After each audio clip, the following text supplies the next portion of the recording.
report clearly. And Peter, So, could you also comment on the snow storage question? okay, so on the snow storage, we do have snow storage throughout the project. After talking to Dave Pine from Lobasa, I added some additional locations on sheet 3, which is the overall site plan.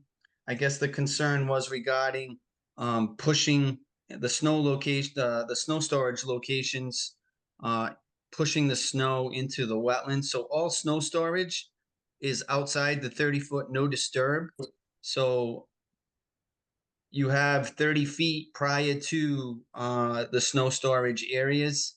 So I don't see any issue with the snow being pushed into the wetlands. Also, through the operation and maintenance in the snow plan, we will be removing when the piles get too large, snow will be removed from the site. So I think that would take care of any concerns regarding snow being pushed into the wetlands.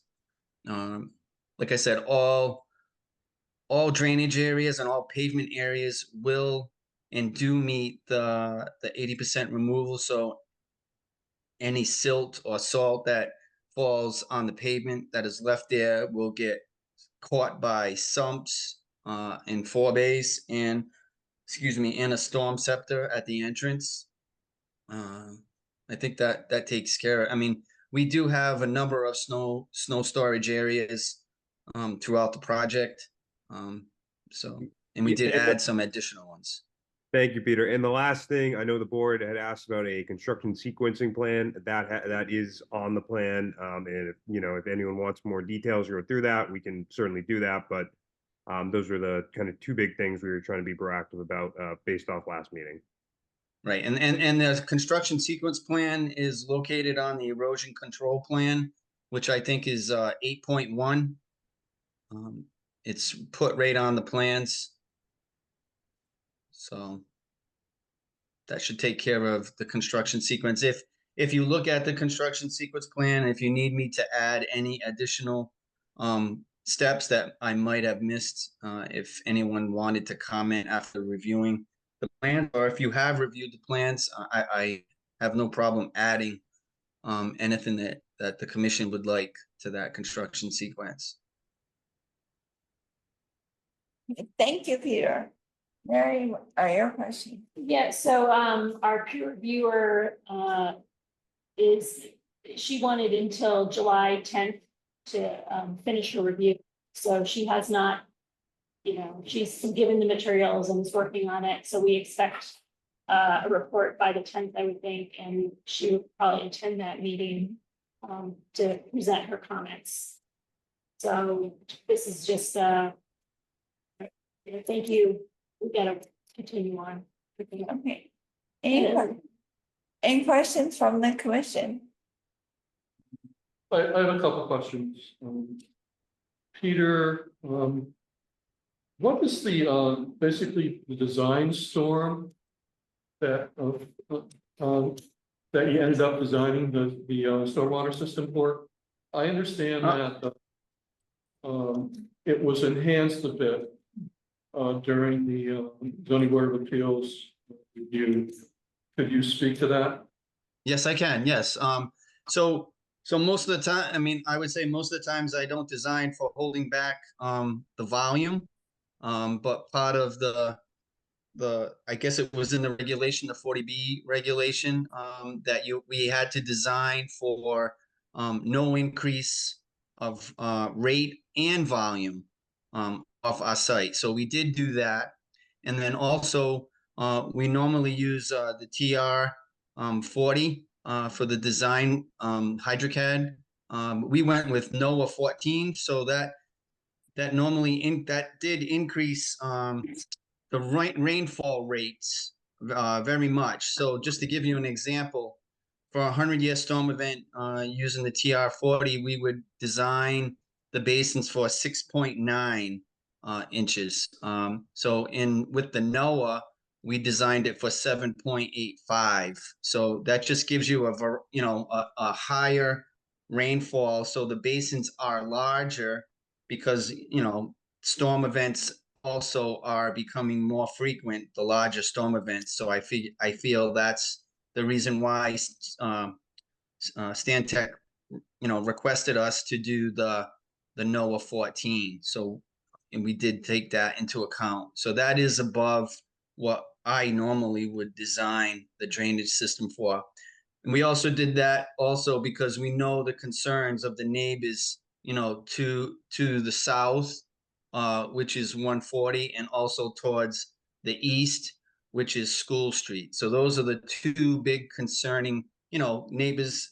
And the ZBA, they told us how we wanted stormwater to be handled, and those were their two concerning points, which we did take that into account.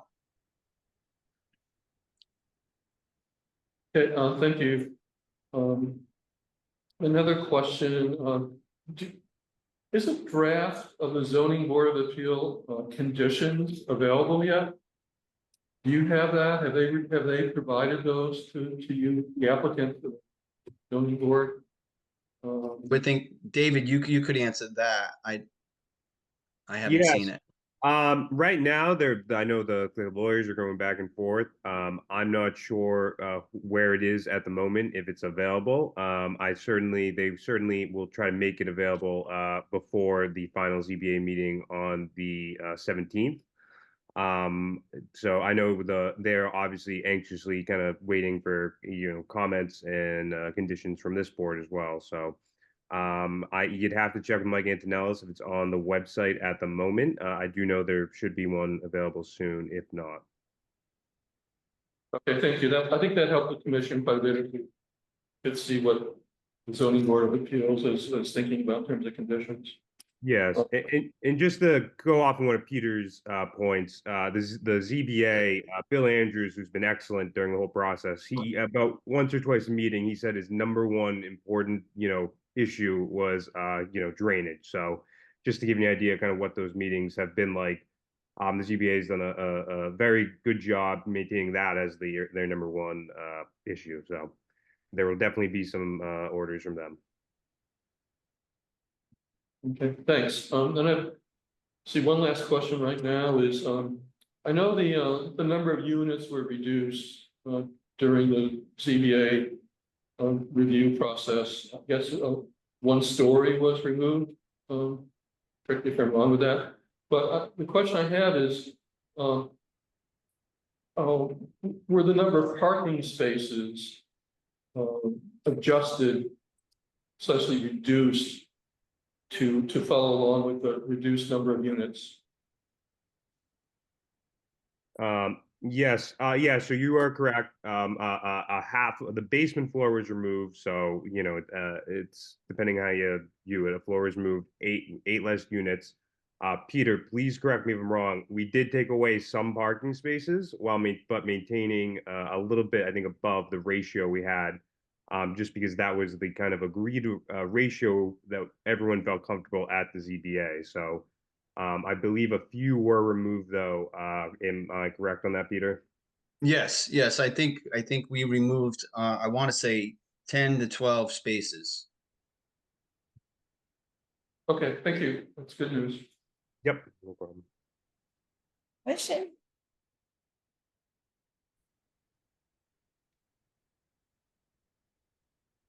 And questions from the audience, please know your name and where you live.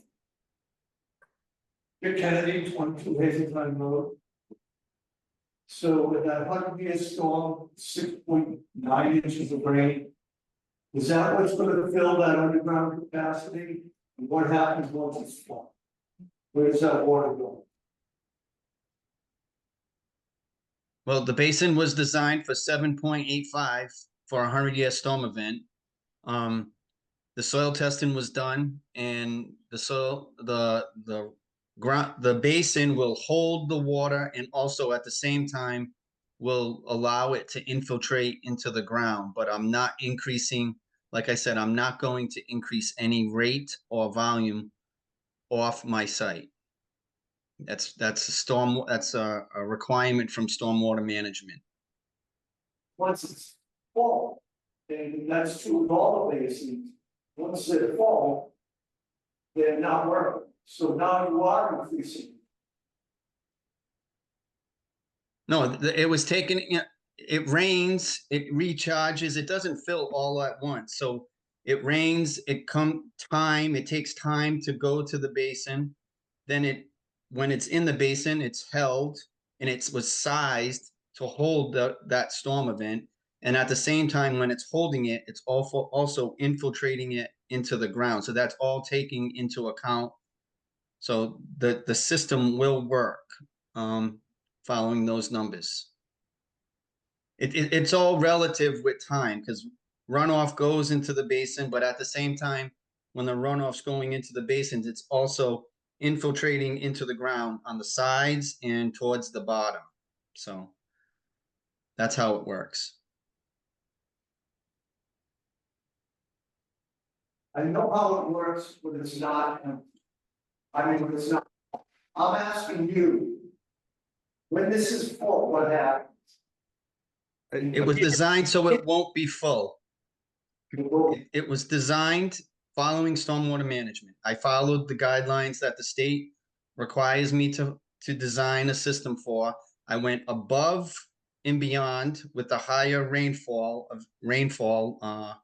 number. So it should not fill. It should work as it was designed. They don't sit underneath one of those retention ponds. But somebody else's house is. And Yep, I'll just, I asked you what happened when they're full. And you say they can't get full. 'Cause I can point to the one at the end of Laurel Lane that was installed that failed almost that first year, the full, and the people on Warren Street got washed out. in order, all of the comments should go through the commission, not directly to the engineer. So, you tell us your question or comment, and then we'll go back to the engineer. So not directly to them.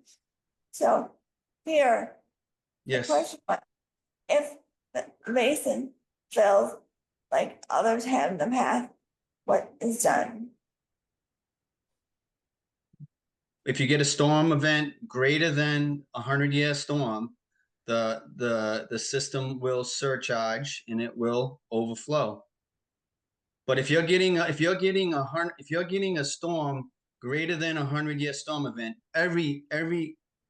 everywhere in town will be overflowed. It won't just be this.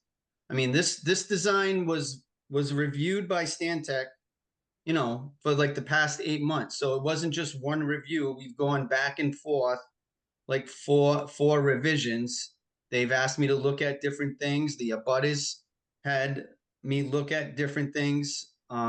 We revised the design halfway. We removed the whole basement floor. We raised the site in the back, so we have more distance from groundwater. We've revised this design a number of times, and it's been reviewed by the town's consultant, and he's given us a clean letter, an approval for our design. So I feel confident in my design. So. And Mr. Kennedy, we're also having our own consultant review this. So it's been reviewed many times. Does that answer your question?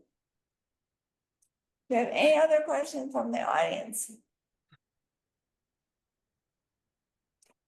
And as we mentioned earlier, that this is going to need to go through more reviews, so this is going to continue to our next meeting.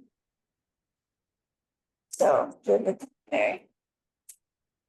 When we do it at 7:30. Okay, 7:30 on. Is that July July 10th. Okay, 7:30. Thank you So- all. Have a good night. Welcome, you too.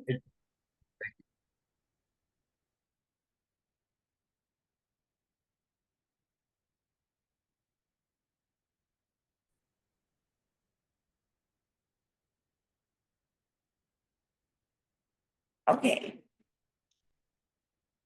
And how are we doing for time? We have 7 minutes. Okay, 7 minutes. What can we do next? Um, Uh, we can look at. Open Space Committee. Okay, open space. Is that, We need more. uh, Right. So, I have sent, Tony Schiavelli at SVT was, produced it recently, depending on our evaluation. Need appraisals, and so I'm talking to him probably tomorrow about trying to help if any of them be able to give us. Understood that on the Wildwood land, the personal representative for the estate and other members of the family were going to meet with the lawyer to talk about access. I've not heard anything, and we can call the personal representative tomorrow just to check in. So they're all ongoing. any questions for Bill? Okay, thank you. Good job. And how about Land stewardship. land stewardship, Marcella? We, I'm withdrawing as chair, so I'm hoping somebody will be able to take over in that position. We also have an opening. I'm on the committee, but there will be an opening on the committee. Bill is not going to be continuing on the land stewardship committee, so anybody who's interested, it's largely trail work and making decisions about how to manage the properties. So anybody who's interested in that, we welcome the input. Okay, thank you, Marcella. Craig, do you have a question?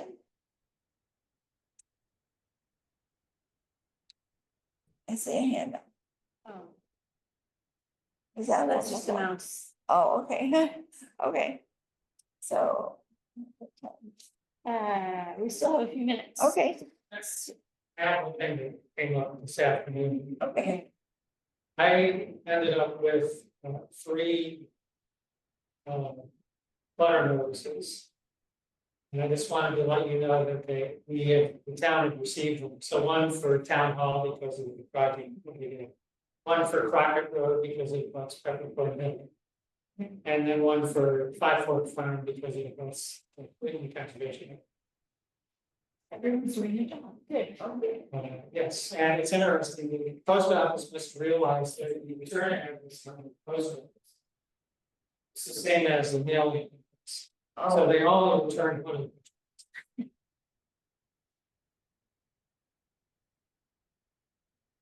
okay, so. Yes. Okay, try decisions. Oh, thank you. Thank you. And now we have JR Estates. Thank you. Azalea Lane, open space. Yes, so. Do you know that we responded. To Mike Antonellis' email about. What if anything needed to be added to the deed. And we responded to that. Our council thought that perhaps. The selectmen needed to accept them. Before they were able to deed it to the town. So that may end up occurring later than the deed, which will include the easements, drainage easements, that is a. We should go over there and take a look at the plan to see if there's anything that needs to be done. The land itself, ideally, it would be placed under the care, custody, control of the Yes. conservation. That's what will happen. But the issue is that there's no instruction on who it should be given to the planning board decision. So absent that, I think Katie is just taking the position that the select not officially accept. As long as they use the language, care, custody, control. It's done right. It's clear that the land was intended for conservation. In fact, it was in effect already a conservation restriction. Linda Gay has her hand up. Excellent, thank you. Now, Linda Gay has her hand up. Linda. Let's hear from Linda Gay. Mute. Hey, can you hear me? Yep. Okay. Well, sorry about earlier, Chris. And I was just wondering, you didn't see my hand earlier, but when you had that extra money in that account, have you guys already designed a sign for the community garden, like something that's fabulous, that's at the entrance or somewhere? No, I don't think we have anything, well, there may be a sign on the shed, there's a sign on the shed, but nothing by the road. Yeah, I think it would be nice to put something by the road that, was the community garden, and then maybe, all the normal stuff that I would be saying. But anyway, it just occurred to me if there was money in the bank, and it's definitely something I think that's missing from that circumstance there, which is obviously expanding. And so it's probably worth thinking about and doing something there. Probably a parking sign. You're going to need a parking sign, just other signs. We'd love to have you on the committee. You A sound like sign? There's a sign committee? the needs- that needs- stewardship committee could use some more energy. I will always support and volunteer, but Marcella, you don't want me on your committee or on a committee. I just volunteered myself for the board at the Historical Society because they can't say no since I just built that beautiful website. Good job. You don't want me on a committee, but I am happy to put it together and put some language together and let you guys think about it and talk about it and get some pricing. But anyway, it just occurred to me, it's not often there's money left in the till. Okay, thank you, Linda. You know what? I'll say one other thing.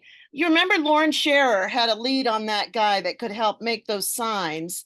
They were kind of what they did at Heritage Park, the carved out of like a foam block. They did that at Heritage Park and, painted them and stuff, painted it, and it's beautiful. And Lauren had a lead, and that guy's a friend of ours. So if you guys decide you want to circle back to that, I know she's super busy, but that's not impossible, to move forward on, because Mike is one of the bike rider guys that you guys know from Peppercorn and stuff. And, I could track him down. Okay, thank you. Now, Okay. on the same topic, do we have time to do that in the budget cycle? Probably not a new Okay. sign, I don't think. Because we have to, Linda, we have to get everything in the next 2 weeks, so I don't think there'll be time to design a new sign. We have to have the work done by the end of the. You have to have the work done. You have by to the get end of the the- invoice. Yeah, After. Yeah. the first of the week. yeah, Well- but I don't, that's a great idea, though. Definitely next year. I couldn't actually hear anything you said, but I think it was no. And just the timeline for getting everything in is like, the work would have to be done tomorrow, basically, so I don't think there's time. So maybe next year. though. Amazon can do it by tomorrow. I just don't know if you guys could decide on the language. You'd have to trust me. I think we can do this next year. All righty. Thank you. Then have a pizza party. We appreciate it. Okay, now we have 759-15 Maple Ave. Yeah, so.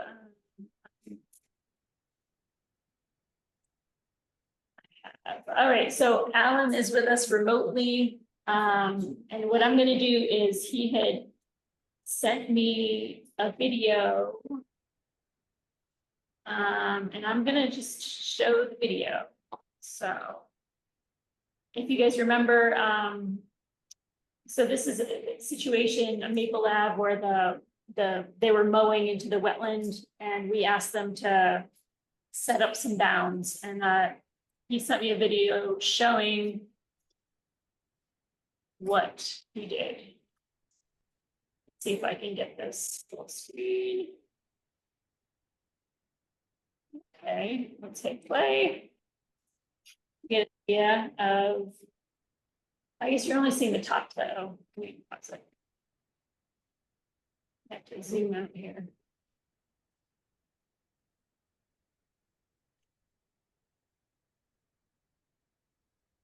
I don't know if it's working.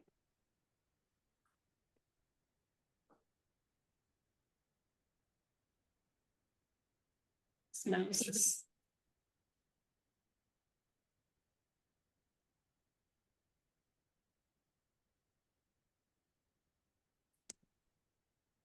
Anyhow, I will see if I can zoom out on my thing and make it work better.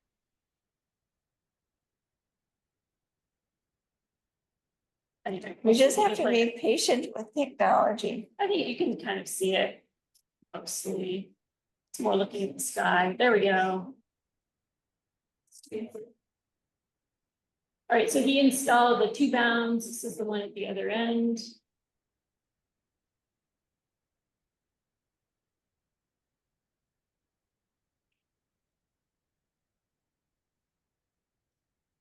And this is the fire pit area. And then he installed these shrubs. We can play it again. Get it.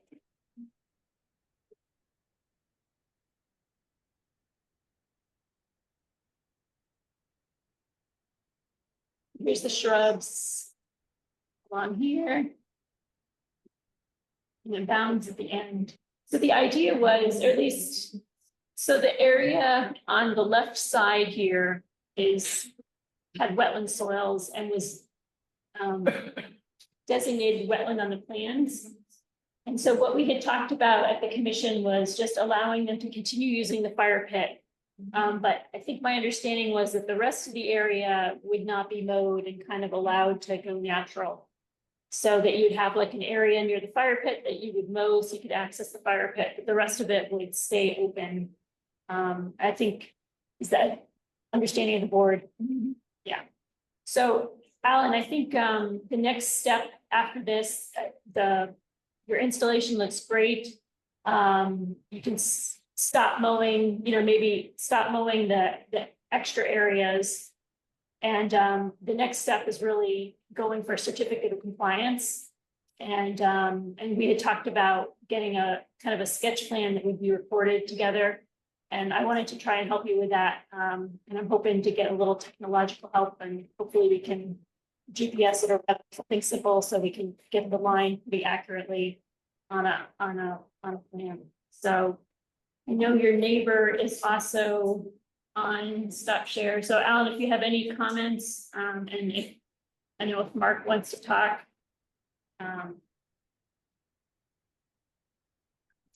No, I mean, can you hear me? Yeah. No, I mean, I don't have any other comments. Just, I mean, would it be okay to, so we can mow a path to the fire pit, correct? Yeah. And in my mind, it could be like, I don't know, 5 feet wide or maybe a little wider, but the rest of it should be remote. Yeah, I mean, that left area, like when in the first part of the video, I mean, there's nothing over there anyways. But you know, maybe just trimming around the fire pit just to so grass isn't growing into that area. But yeah, I mean, I'm fine with that. I mean, if you guys, I mean, I did exactly what you guys asked to do, so. Yeah, yeah, that's great. And I think the next step, there's a form for you to fill out to request a certificate of compliance, and I'll have to get you the information. I believe it's 2 orders of conditions. These are really old, but that'll be nice because it'll clear out it'll clear your whole housing complex of having to deal with this. So. Okay. And the video was very nice. Thank you. And questions from the commission? I'm sorry. Do we have any questions from the Conservation Commission? Do you have questions from the audience? I do not. Okay, thank you. So. Mary, are we gonna close that? It's not really a hearing, it's just Okay. kind of just an update, really. So, yeah, the next step again is for you guys to request a certificate of compliance and us to get some kind of sketch together that can be recorded. Perfect, thank you. Appreciate that. Thank you. Are we done? Yep, awesome, Oh, okay. thank, All right, thank you. Sorry, thank you. okay, we're right on time. So 8 o'clock, we have a notice of intent for 71 Crockett Road. Construction of a new single family home and renovation of it existing home. Yeah, and the notice here. Notice is hereby given in accordance with the Wetlands Protection Act that the Upton Conservation Commission will hold the following public hearing on Wednesday, June 26, 2024 at 8 p.m. A notice of intent filed by Mark Sexton for the construction of a new single-family home with associated driveway and utility connections, as well as the renovation of an existing home at 71 Crockett Road. Okay.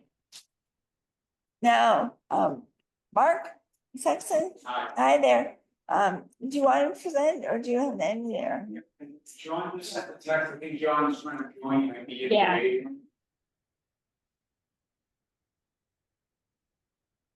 Actually, could I ask anyone who's here, could you sign in, please?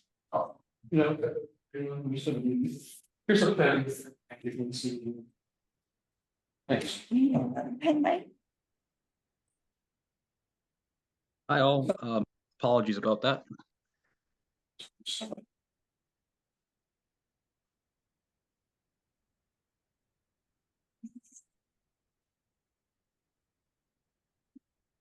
Thank you.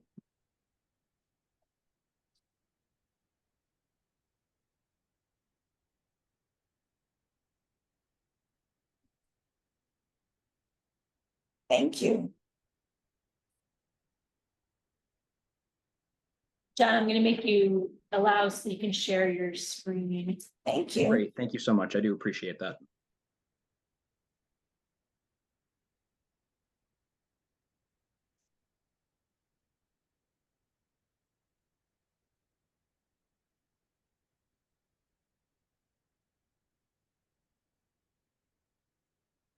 Okay, is everybody able to see a plan up in front of my screen?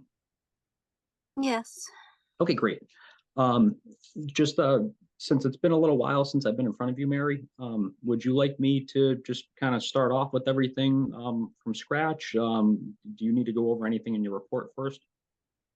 You can go ahead and present. Maybe you can zoom. It's hard to see. Yep, no, completely understood for that.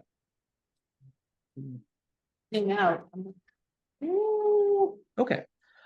So tonight, just for the record, John Federico with Guerrier and Hellman, and in the audience is Mark and Kimberly Sexton, the applicants for 69 and 71 Crockett Road.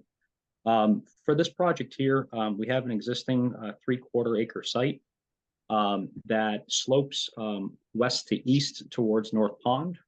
And approximately in the middle of the site, it is divided by the Crockett Road pavement and right-of-way area.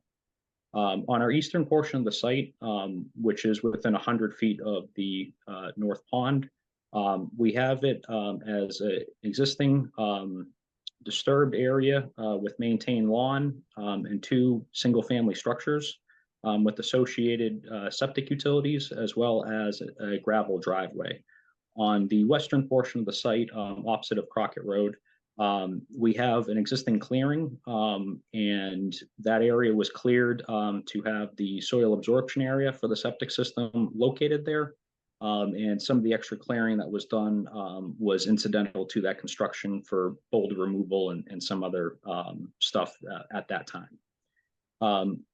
For our proposal, the Sextons are looking to transition from having this be essentially like a summer cottage to become their full-time residence.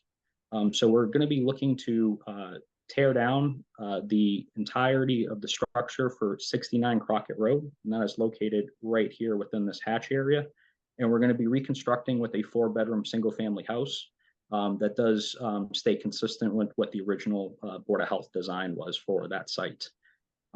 We did try, when considering the site, to balance between maintaining a 50-foot front yard setback for ZBA purposes, as well as trying to maximize any sort of setback for the conservation, which I believe is 50 foot on the rear side.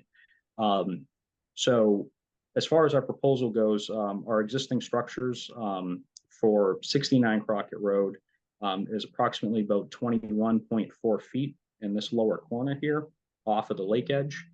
We did try to make a slight improvement at about little over 22 feet for the start of our corner, but then we tried to ensure that any additional jogs or anything, primarily up through this area here where my cursor is, that we wanted to try to get that as far off of the pond as we could, while maintaining a few other constraints that we were dealing with.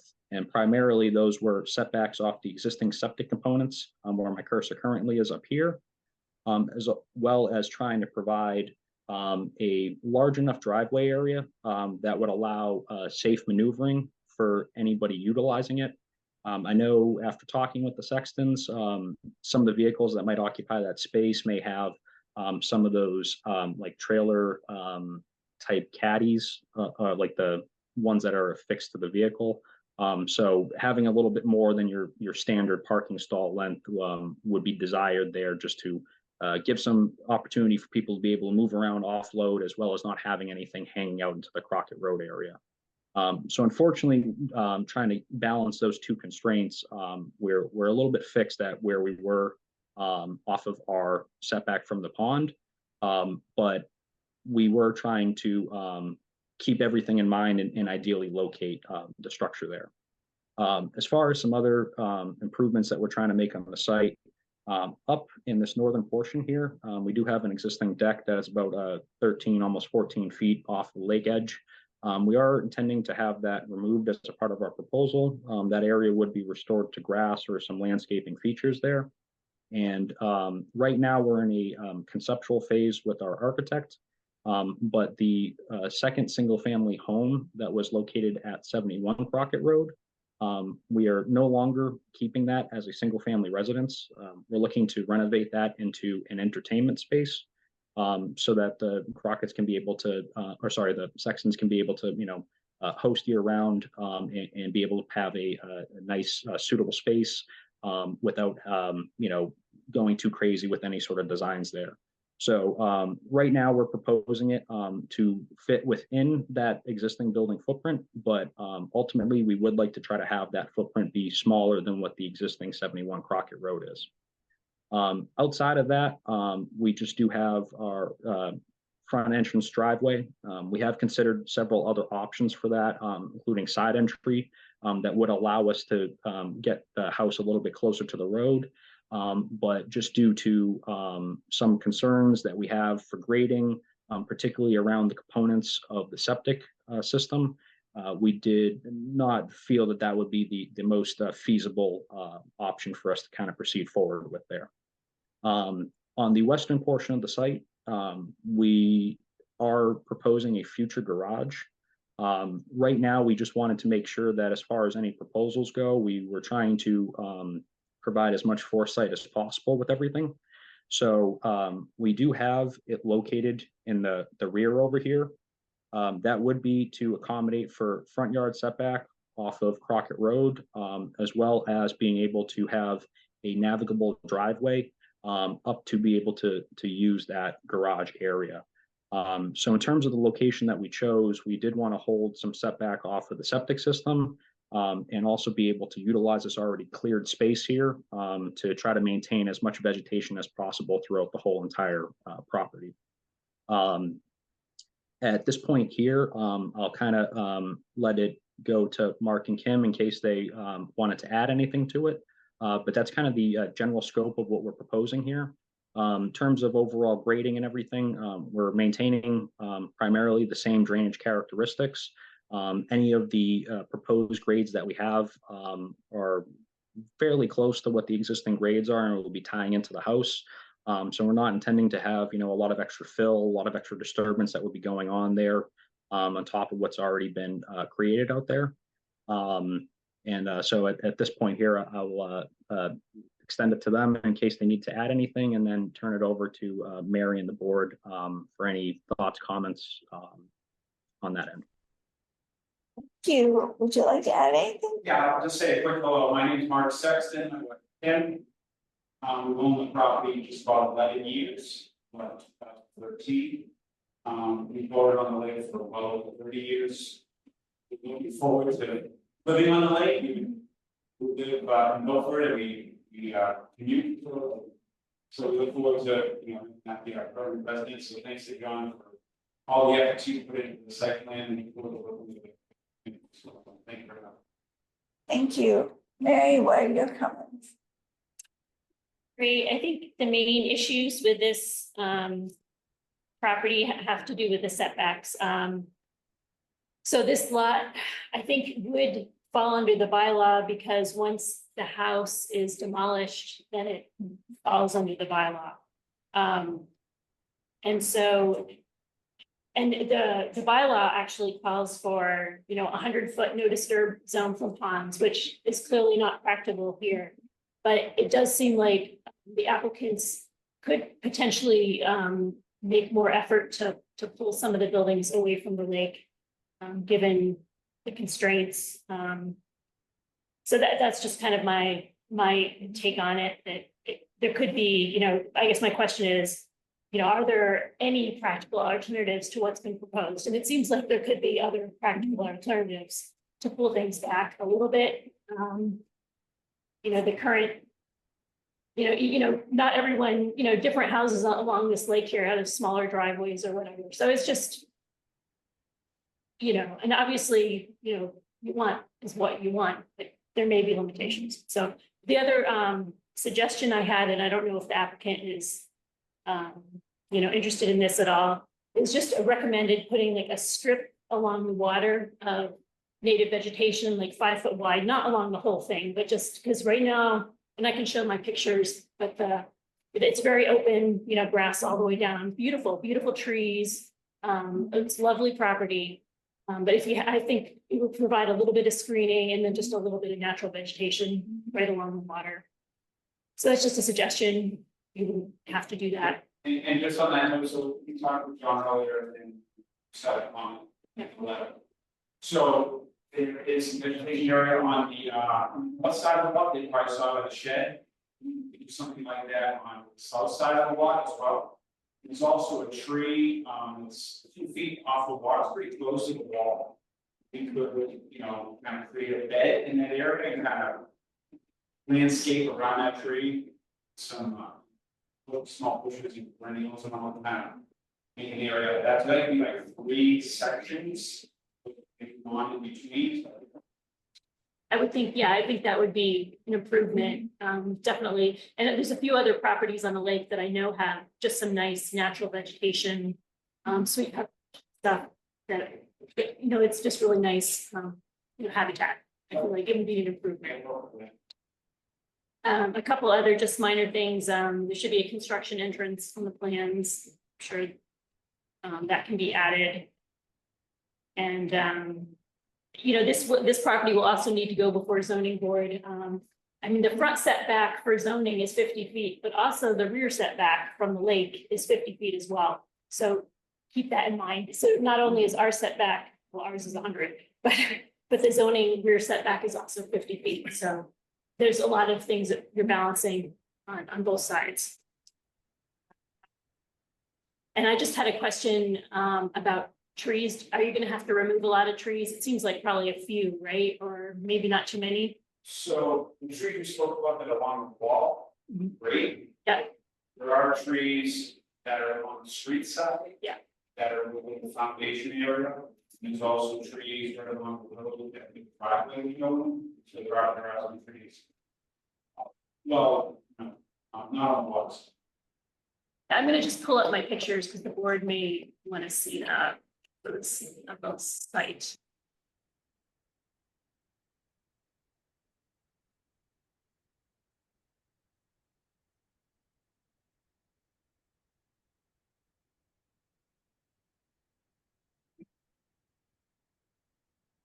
Okay, so this is the house that will be converted to the dwelling from the road. And you can see in front there are a bunch of stones and rocks in the yard. And this is the second dwelling that's going to be converted to I guess entertaining space. And this, it gives you a nice view of the whole site from the water. See the very much open grass area, but yeah, and you can see both buildings. This is just a side yard. I think the septic components are under this area, right? This is across the street where the septic mound is, and then the future garage would be in back. Oh, and another comment was, and this is just a housekeeping thing, that you would have to apply for a Chapter 91 dock permit if you don't already have one. Yeah. So. And there is no DEP number for this yet, but so the commission really needs to consider, you know, if the applicant has, you know, any other alternatives that are practical to the situation. One question I have is, did you get the green card back? Did you, If I'm not mistaken, I believe we had filed everything using certified mailing, but I would double check with our admins on that. Unfortunately, I had a conflict with the meeting tonight, but if we did receive anything regarding that, or if we did file green cards and receive those back, I'll make sure that we do get those over to Mary immediately for you. Thank you. that'd be great, John. And questions from the commission? So do you know in terms of the proposed setback? Oh, the patio. Yeah, the patio was close. I thought at the closest point, it's about 10 feet from the edge. Yeah, and currently there is no patio there. So the patio would be kind of you know, I guess that's one of my comments. You know, sometimes when you do a redevelopment of a site, you like to see an improvement over what's existing. And in this case, you know, you're adding more impervious area, both with the driveway. I mean, you don't have to, but you know, that's what the board would hope to see, a little bit of an improvement. Certainly your smaller house or the second house is slightly smaller, but not a lot. There is a shed right next to the water. It's not a huge deal, you know, I don't keep that, but that's another thing that I don't know what the board would target most, but that is right close to the water, maybe could be relocated. I don't know, it is kind of off to the edge. So those are just some comments. You guys trying to situate it for close to We have a house location wise. So coming from our foundation, post foundation, line, not close to that, but it's there today. You might have anything more specific on that. I'm sorry, Mark, I can't really hear you too well. Mary, would you mind just repeating what Mark's comment was there? I apologize. Yeah, true. Like in my review, I thought the new house was going to be slightly closer to the lake, but you had said in your presentation that it wasn't. So maybe you can clarify to me like. Yes. So the existing structure, foundation wise is about, I believe it was like 25 or so feet away from the water's edge. And then with the additional deck and any overhangs and everything associated with that, that number came out to about 21 and change. So we were getting a little bit closer with our foundation, but we did try to make a slight improvement there. After talking with the clients, we may be able to shift the house a little bit more closer forward. Not sure if the commission has, any recommendations for a minimum setback that they would like to have. I know we are kind of tight for some of the areas we have to work with there. And I know we do want to try to maintain a little bit more of a setback off of that road as much as possible. Just, for our safety, or not my safety, excuse me, but, safety of anybody that would be, utilizing that driveway or visiting the sextants at all on the property. Thanks for the questions. In the design, if you try to go slowly or effect, it's just, if ever the team. In the file. I can put it in where it Where fits. it fits. I mean, that's the problem. There's, the septic on the one side, ledge on the other side, lake, road. So You can only go so far. there's a lot going on here, so it might help, like. So this is the wall, road. Road, yeah, it's 105 feet between the two, so it's narrow. The existing structure is nothing closer, this is really challenging to see. Yeah. But there's nothing closer, John, you're always going. You wanna pull up the The paper. new foundation is not any closer to the water, which John was talking about then, in the day. And Mary, I don't know if I could do a screen share. I don't know if my PDF might have been any a little bit clearer than the one that was in that NOI package that you have there. Yes, And you please. Sure. One moment. Clarify, so the. I'd also like to point out that it's very difficult to hear anyone in the audience. We're not making out what's being said. So if someone at the desk can repeat anything that's being said at in the audience, that would be helpful. I'm wondering if, going forward, if people from the audience, if they could sit. Yeah, I'm By not that sure if that one's microphone? done. This is the microphone. Oh, really? Is that one that not you come- working? Yeah, I just haven't figured them out. So Okay. this is my first time. Yeah, if people want to come forward and we can move that. Maybe put a chair here. where people could-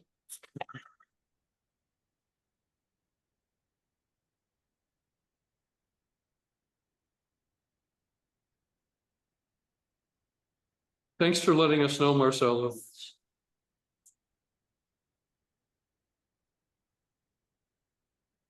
It's this story building. Did they say that this is gonna be No, that removed? must be storage.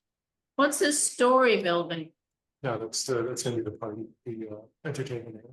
There were two houses, Sandy. All right, yeah, all right. So that's non-conforming, which is something you guys are taking care of. There's the shed. Yeah. So I was just saying that on this, and I don't really know the history of this lot, but it sounds like there's been two houses there for a long time. Yes. And so now it's gonna be converted to just one house. Fun house. And the other house is gonna be used for, entertainment or whatever. Yeah, it's not gonna be a house, it's just gonna be like a. Will there be septic in the entertainment house? There'll be a bathroom. Bathrooms, water, sewage? Yeah, I'm not. I think so. You haven't fully, looked all that, I'm not. More like a pavilion or something? Yeah. You're talking Yeah. about a No, walls it's not a and heat or? Just a, So an entertainment pavilion kind of.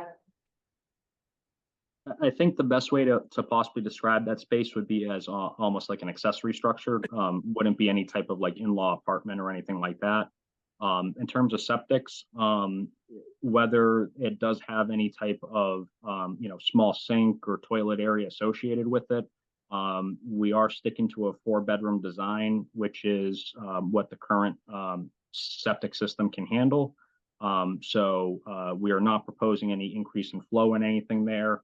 And we are trying to avoid any sort of impacts as much as possible on that existing septic system, so that we're not having to possibly, dig up Crockett Road in any way to replace any type of lines out there, or run into more issues of finding new locations for septic tanks that may be in possible ledge spots or anything like that. Just with how riddled that site is with the outcroppings and large boulders that we have out there. We were trying to avoid as much as possible any unnecessary impacts. This is Mike. Is there an opportunity to naturalize any of the area between the pond and it's hard to really say. Well, okay, it says X house to be raised. That area, could some of that be naturalized?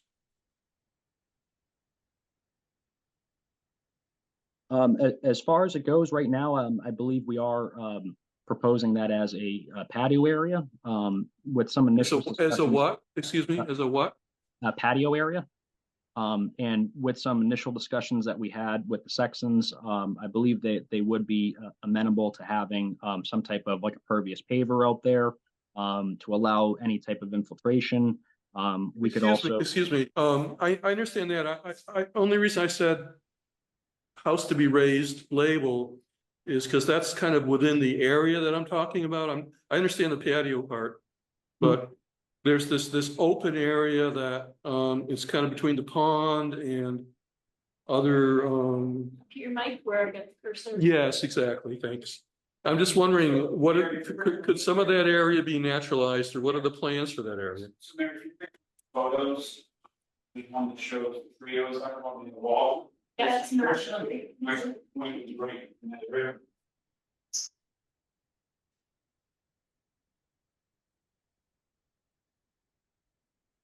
Are you talking about between the two houses or on the water? Pardon? Between the two? Yeah, well, it was like Mary was showing with her cursor. This area here. Yeah. What's going on here? This area right here.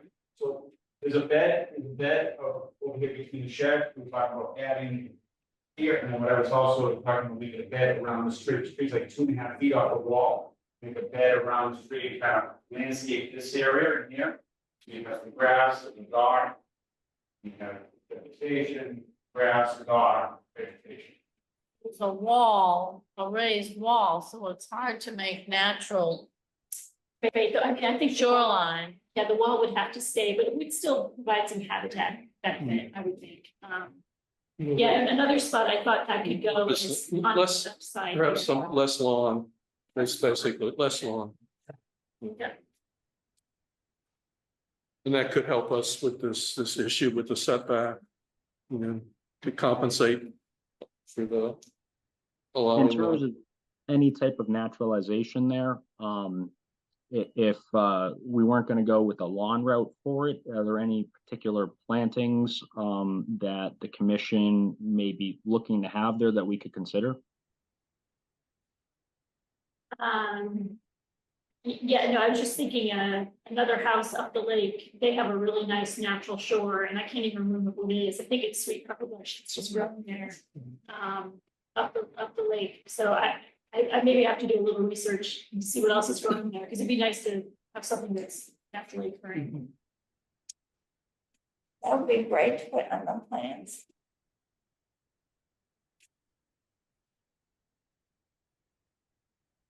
Yeah, in terms of like, number that the commission might like to see, it does, I say, I don't know whether 30 feet from the water is possible or something. Like, that might work or not. Well, absolutely. So, yeah, your house, the second building, no, I don't think you can move that one. That one's where it is. It could be reduced in size.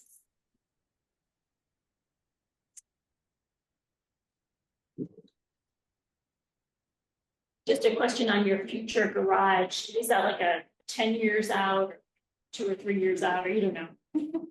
It's definitely Definitely about. Yeah. We can afford Yeah. We just figured we'd ask now. But yeah, it's definitely. Probably at least 3 years. Yeah, it's about. Okay, just a quick question. I was thinking that might solve your driveway issue if you have the driveway on the other side. I know. Okay. So, This is gonna be a lot. yeah. Any other questions or comments from the question? I think it's been, yeah, it's been explored, the possibility of pushing closer to Crockett Road and away from the pond. I mean, clearly you're not going to get a 100-foot setback from the pond, but, you know, has an alternative been explored? Yes, we have considered a couple different layouts. I do believe that we can definitely get a couple extra feet there and not necessarily jeopardize some of the original concerns we had about safety with that driveway area or anything. That might get us a little bit closer to 25 foot off of the lake edge, and that would at least keep us consistent with the existing corner of the foundation for number 69 Crockett Road, where the primary residence would be.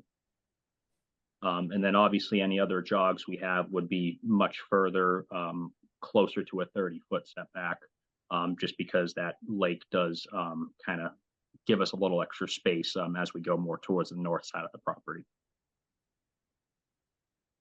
Thank you. Any other questions from the commission? Questions or comments from the audience? Please tell us your name and where you live. Sorry. Please know your name and where you live. Susan Wolden, Center Church. Any comments about this one? The pocket. We'll get there.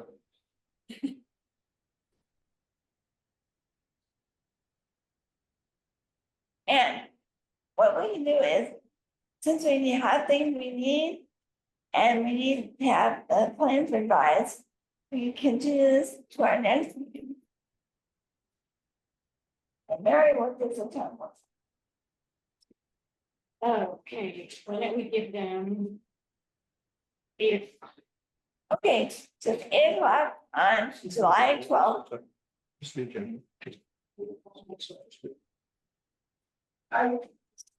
John, are you satisfied that you have enough to work with in terms of what you want, what the commission wants? Sure. Definitely as far as some of the other comments go, we'll try to get a couple of the extra trees and stuff shown on there. And we can try to work with the clients on maybe seeing what we might have for some landscaping options to help naturalize that area a little bit more.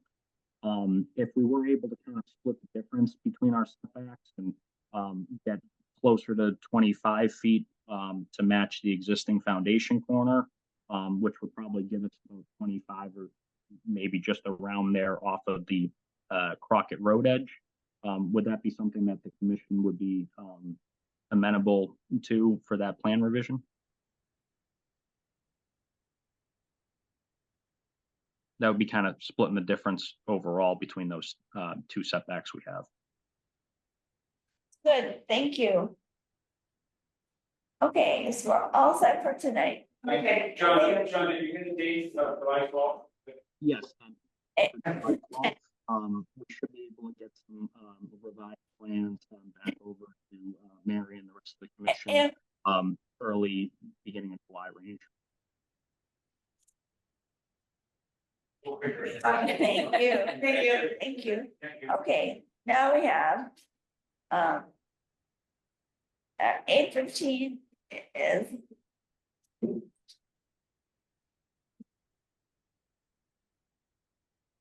I-4 Farms. I sit over there, I can't. Absolutely, absolutely. There's the pizza right there, that's near the, Here.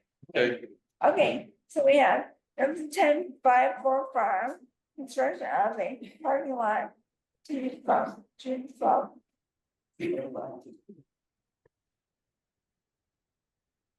Okay, so great. Yeah, questions today. So update is we have an NOI, NOI, File number. DEP, a file number. That came today. I did the stormwater report for EP.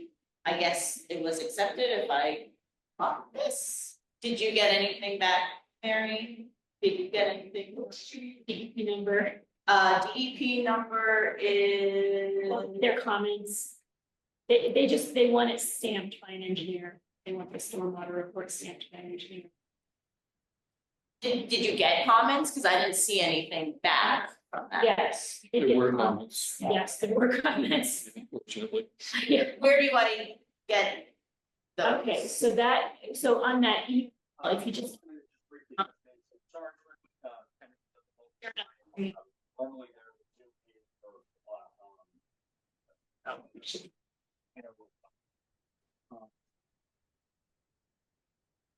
Well, Mary's looking for that. Grace, there's DP has a website. I know, I went to that and it So- doesn't even have a file number yet Oh. on that. So you don't look at that. But once you have a phone number, then you can look at their comments on the website. I guess this is how. Yeah, so here's their comments, just is being issued,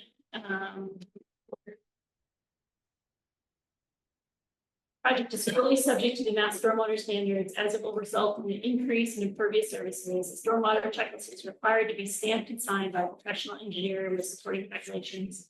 All updated materials shall be provided in the commission. Commission should not close the hearing until all updated materials are received, so. Okay, so. Yes, it's an increase, but what is the threshold?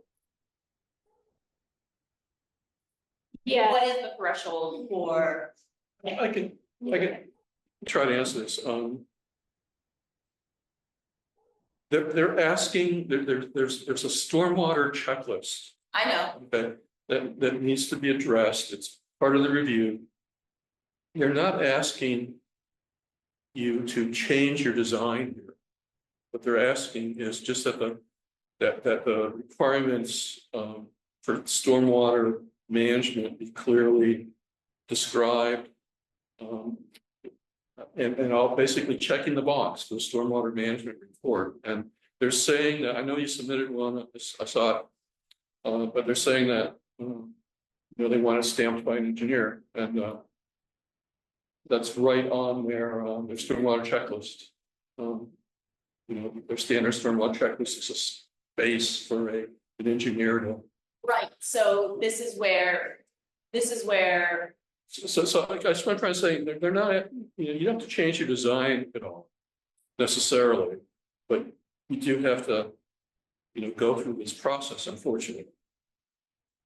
Right, To the DEP. so here's where this is where it's like tricky, right? Because there's DEP exemptions for agriculture. Fortunately, because we are not farming exactly where the parking lot is. Because that is not considered active farming. Yeah, so the parking lot wouldn't qualify under Right. agriculture, you're saying, because it's parking and not farming. Right, but this is where I feel like something could exist because it is a very crucial part to supporting the farming venture. I mean, then again, it's like, okay, well, what if it's gravel? Yeah, I don't know if that would change whether or not you need to. That I don't know. It certainly would decrease your. Or what if I just say, you know what, it's just gonna be a mosh pit? Which is it is right now. We're trying to make it better, and I hope the financial considerations of this will thing could be taken into a little bit of consideration, knowing that, one, the plans were made due to Concom wanting engineered plans, right? I go to planning board and they said, we didn't even really need the plans to be done. So my frustrations is, as you may all know, engineers are quite pricey. And anytime you go to them for any little thing, it's a whole lot of things. I know financial considerations aren't supposed to be taken into account at all, but for us, you know, even getting to this point is a lot. I mean, I'll tell you how much it costs. It cost me $16,000 just to even get to this point. And that's not even doing the project. And for us, that's a significant portion. And even going back to get a stormwater checklist, it's $2,000 more. So as much as, yeah, if that's, I think it's a hard pill to swallow to say, I need to pay $2,000 or $3,000 more to check a box.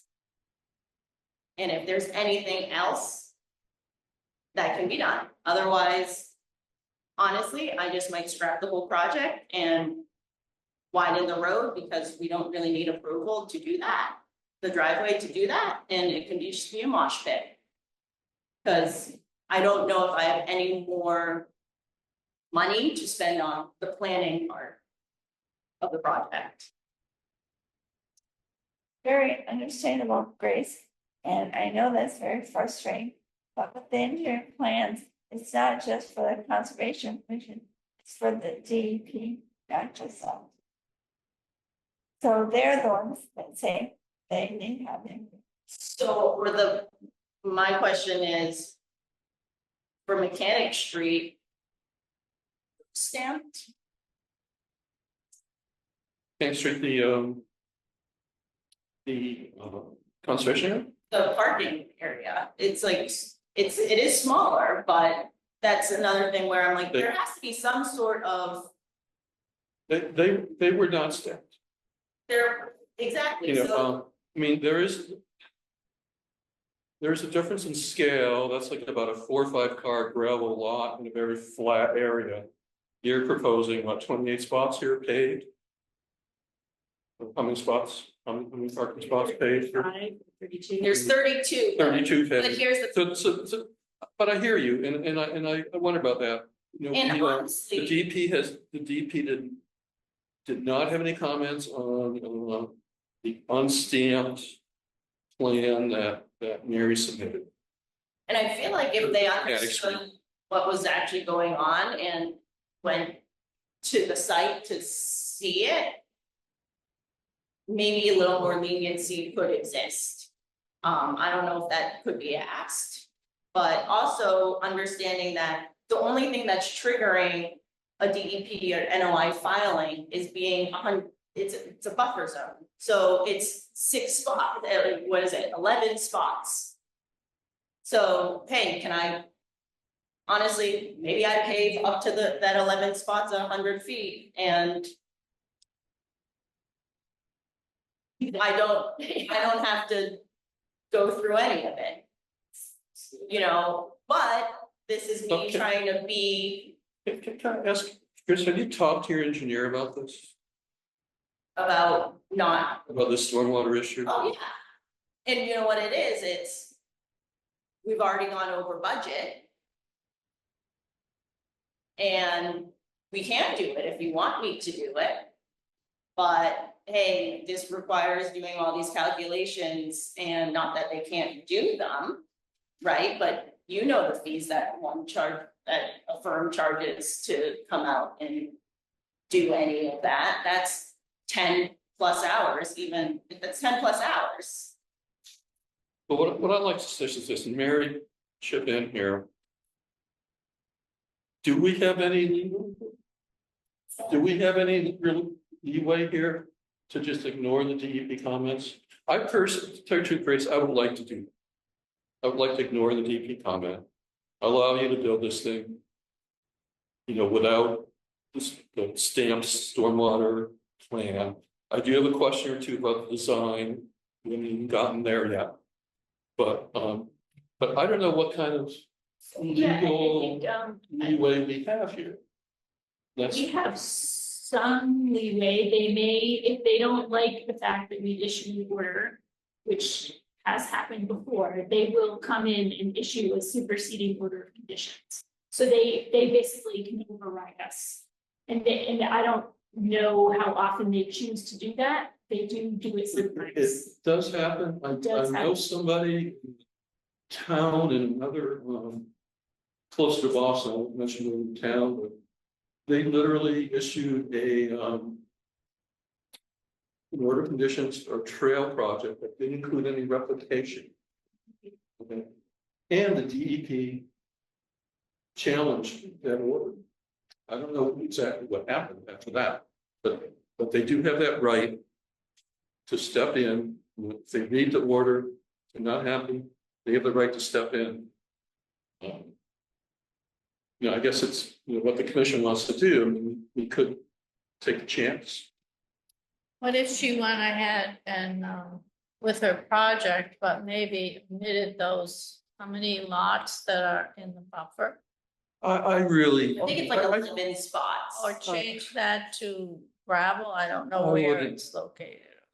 I don't know. I mean, it seems like you pretty much have a nice plan here. It's what you want, right? Pretty much the number of spaces. It looks like it's. I mean, I feel like a lot of thought was put into it Yeah. with the bioretention things and then the rain garden and Yep. knowing that the water is going to go into the pond. It's a nice plan and. You know, And honestly, for the stormwater, it's like we use it to irrigate, so it's, I mean, obviously, we're not gonna make it polluted or want it to be more polluted because I'm just sort of hindering myself or giving ourselves more work down the line. We can't tell you what to do, but, you know, if it was me, I would stick to what you want. If it's just design that you want. And then the commission needs to decide whether or not we want to, require the stormwater report or not, or, you know, issue an order without it.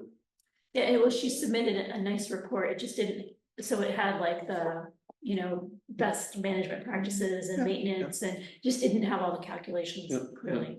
Yeah. And I was trying to remember, so from the last meeting, was that a question about the retention pond at the westerly part, or was that, did somebody have a question about that?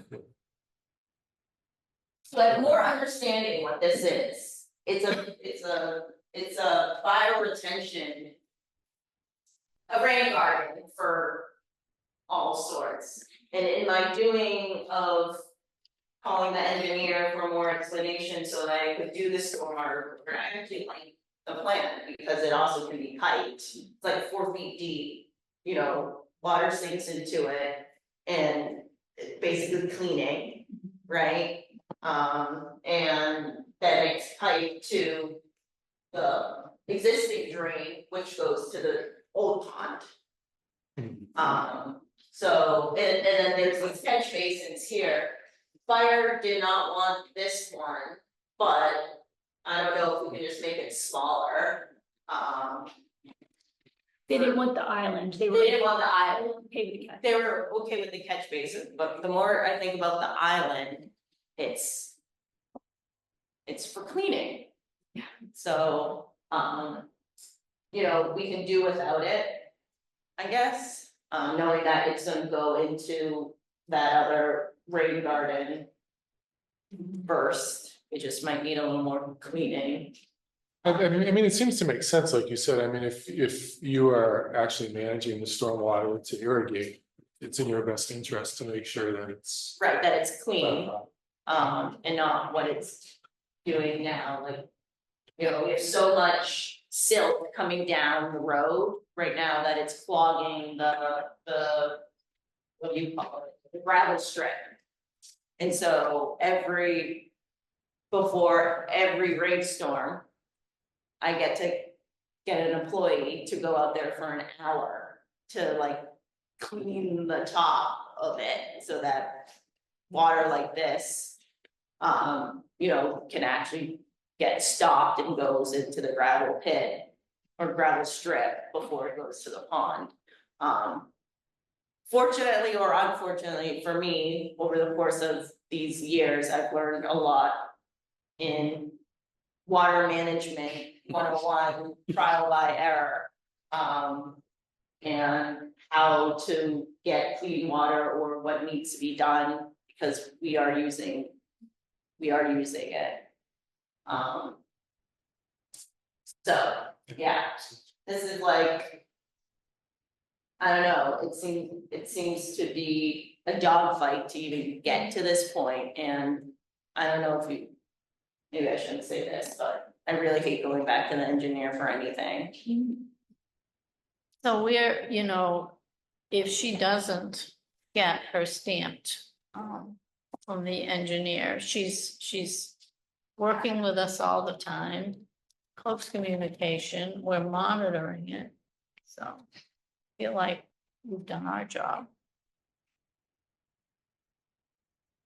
The only thing I would say, Grace, is if we issue something and the DEP wanted to supersede it, I don't know if that would delay your progress at all.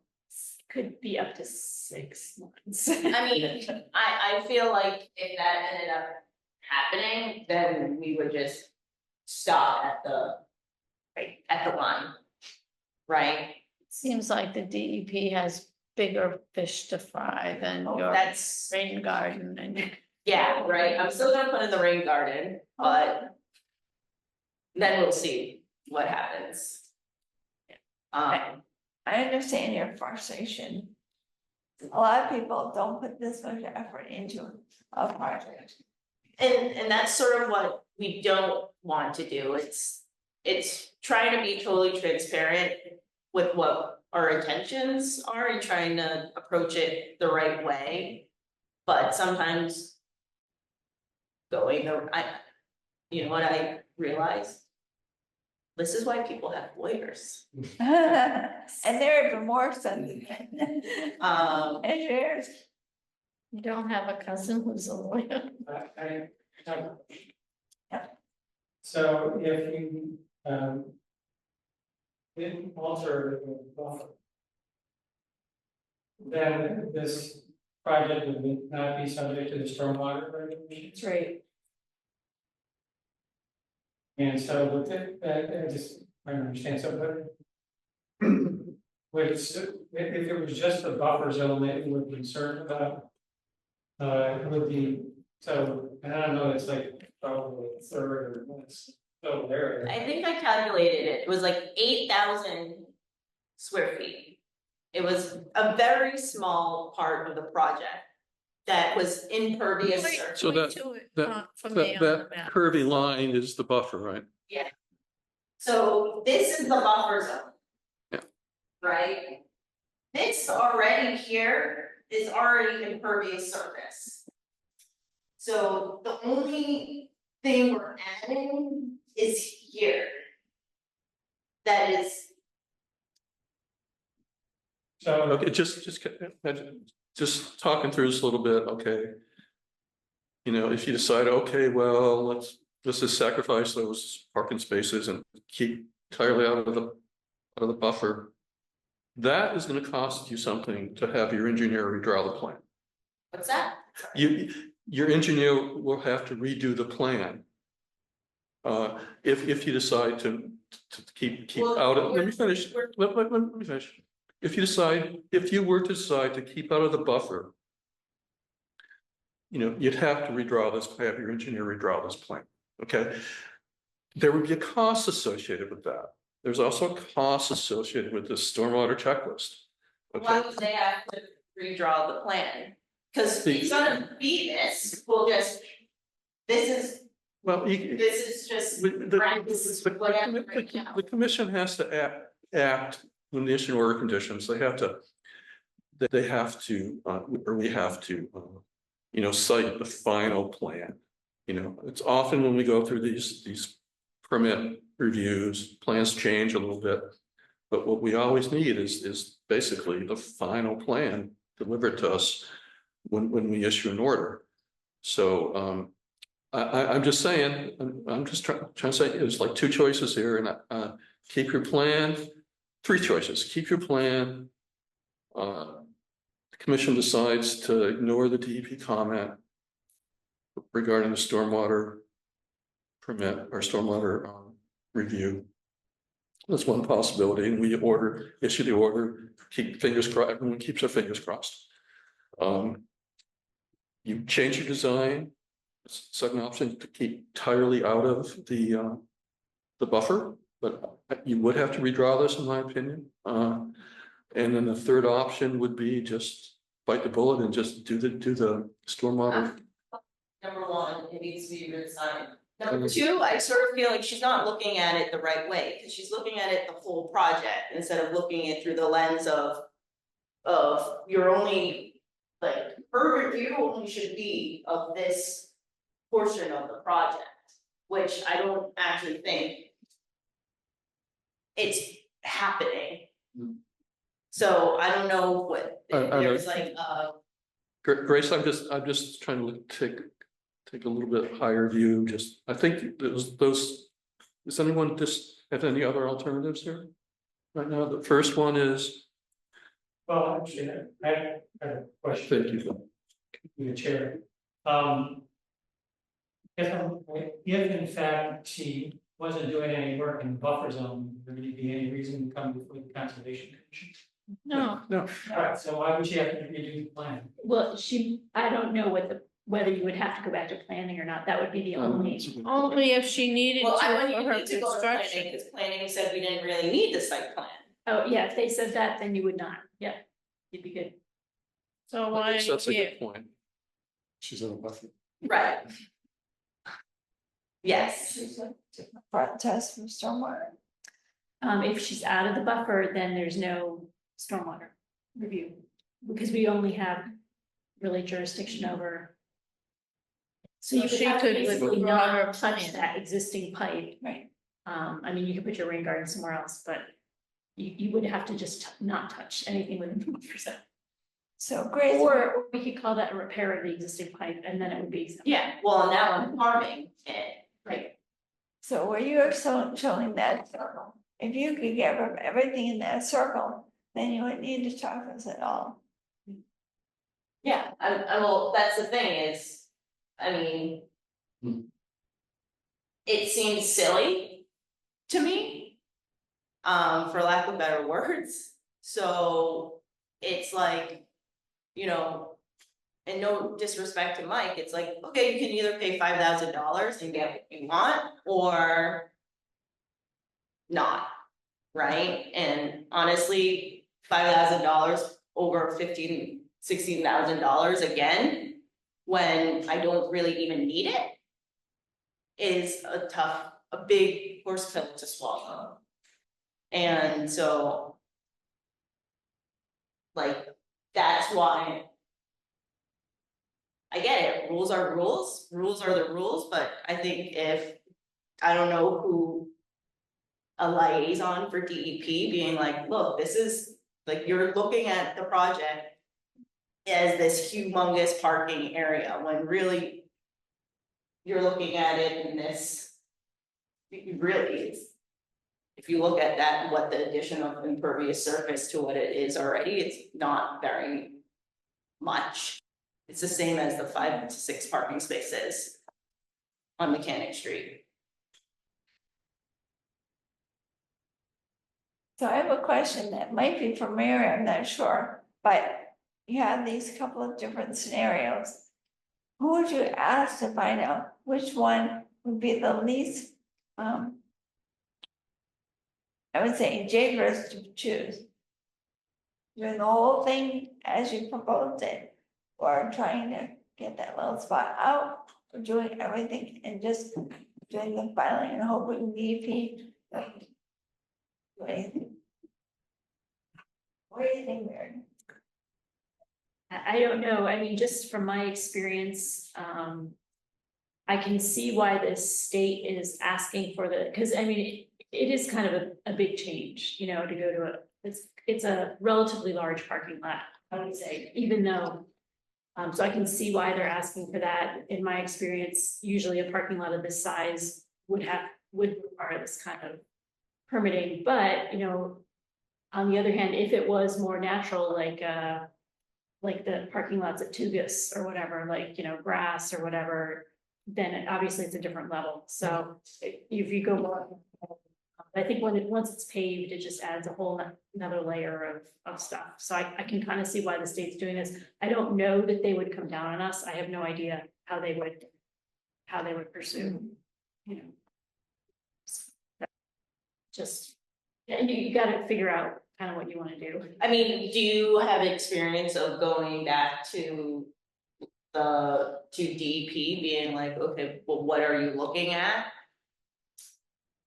Like who's like, is that on the applicant to go back to have a discussion, or there's no real discussion because, you know, you just submit things and then they submit a comment, but then you're like, what are you actually looking at? Right, yeah, no, typically, actually, in my experience, the board I was on, my other board that I was on was extremely strict, and we would deny things and the DEP would overrule us. So I'm not kind of as familiar with the other end where the board is maybe being a little less stringent than DEP. So that's, I just come out of a kind of extreme town. What's it, maybe 20 years since we last denied a project, I think? Oh, it's, Probably, yeah. plus or minus a long time. So we try to work with people to minimize impacts, but get you through this process at the same time. So- I would be worried that if you talk to DEP and said, any questions, would that put a red flag on your project with DEP? Yeah, I mean, honestly, at this point, I would probably just start doing the project, and if they say stop, then okay. And Grace, just for your reference, you probably don't want to stay for the next hearing, but the next hearing is actually redoing this parking lot right here, which is much smaller, and the engineering calculations that went into that are like, you know, an inch, you know. We've got 100 pages. of- Yeah, just at the point of reference for what was kind of standard. So, and the towns, you know, that's gonna go before town meeting. So Grace, I think it's up to you what you want to do. How much of a risk you want to take, or do you want to go for what you want? Well, here's the thing. Does an order get, like, if I say, okay, I'm looking for order conditions now? Well, we've had applicants say they want to close the hearing, and then we go from there. And I think what we've heard tonight is that people would probably issue something that's usable. Right. And just keep fingers crossed. You know, through the chair, you know, you might want to think this over. And come back in 2 weeks if that doesn't blow your entire I mean, schedule. this was needing to be done yesterday. Okay. So, you know, things are lined up and it is, In terms of construction, you mean? yes. So I would hate to, Well, So- she proceeds at her own risk. yeah, Right. I mean, Yeah. And we've told people they could do that before, yeah. So, especially with smaller projects though. I mean, I think, you know, what I want to make apparent is, at least to the commission, is, you know, we're not, and I'm not a person that wants to cut corners ever, right? It never benefits to do it that way. It always comes back to one way or another in my line of work. Like, there are no corners, like, you know. However, it's like, I'm still gonna get the plans, right? So that's $2,000. Another $2,000, $3,000 just to even get the final plans for construction. So, like, I guess best case scenarios of it, I don't have this stamped stormwater, at least I have the plans from the engineers that you know that they obviously gave this some thought and have experience that they need to, it works. Like, do they need to furnish the paper with calculations to satisfy the check box? I mean, I guess if you really want them, but what are they gonna find out that the water is coming down faster than they thought? Or, you know, that the design isn't going to work, like, I don't know if that's Well, the case. I mean, literally one technical question had, maybe the only one is, and it would have been for the engineers, how did they size that little detention basin? You know, how did they decide how big to make it? You know, is it adequately sized? That's the question I would have for an engineer. That's Well, probably, it's not the detention basin because it's piped, so it's actually the detention basin is the smaller pond that's going into the bigger pond. that's what I'm saying. Yeah, that small little pond that's just south of the No, garden. that's gonna be piped into the small existing pond. Yeah, so I guess you're saying that this is really only a holding. Yeah, is that thing sized properly? That's Right. that's a question I would ask an engineer, but that's it, you know. I mean, if you're engineer, you hired a good engineer, I believe, right? Waterman Design, they're good. Yeah, which is why. Nothing but Yeah. nothing bad to say about Waterman. They, you know, they've done good work in the past that we reviewed. So, I mean, But like in terms of technical, that's probably the only technical question I would have. And if, you know, if their engineer gave some thought to that, sizing that basin, Then it'll be safe. you know, I mean, worst case, you could, you know, probably enlarge it by eating into the garden a little bit to the north, whatever direction that is, north. Anyway, never mind, but you know, we have other hearings. And I guess there's really two options here. One is to continue this hearing, and maybe for you to think things over a little bit, or the other, you can request that we close. And you know, And then we and issue. then we're in order. yeah, I think we just set it close and have a vote, I guess, and we'll go from there. Okay, now, just like on TV, is that your final answer? That is the fine. Okay, so we'll take that as your final answer, and the commission, we have a motion to close from the commission. So Second, Second, okay, so we'll do a voice vote to issue order of conditions. Chris, I. Micah. Sandy, I. David, Alan, I. Marcella, I. Okay, that's unanimous vote of the commission, so Mary will issue an order of conditions. And we'll keep our fingers crossed. It's Mary, can you provide Grace with a draft? Of the orders. Of the order? Yeah, and Grace, I actually never gave you my review, which I finished today. So I had a few more technical questions that I think you're gonna wanna. I have more of these. Oh, great. More coming too. Yeah, I'll take those, if you wanna give them to me. Thank you. So I'll send you my review. I'm sorry, I didn't get it done till this afternoon and then forgot to send it to you. Thank you for being patient. What's in the line of business? We know you're not cutting corners with the amount of effort you put in the water. Oh, I love the water. All right, I think, thank you. Did you get all of them back? I have no clue. There were supposed to be 11 of them, I think. 11 abutters. Yes, Wow, and I just had to send them out again last week. wow. Yeah, honestly, that was $9. I know. Oh, boy. And any questions from you, sir?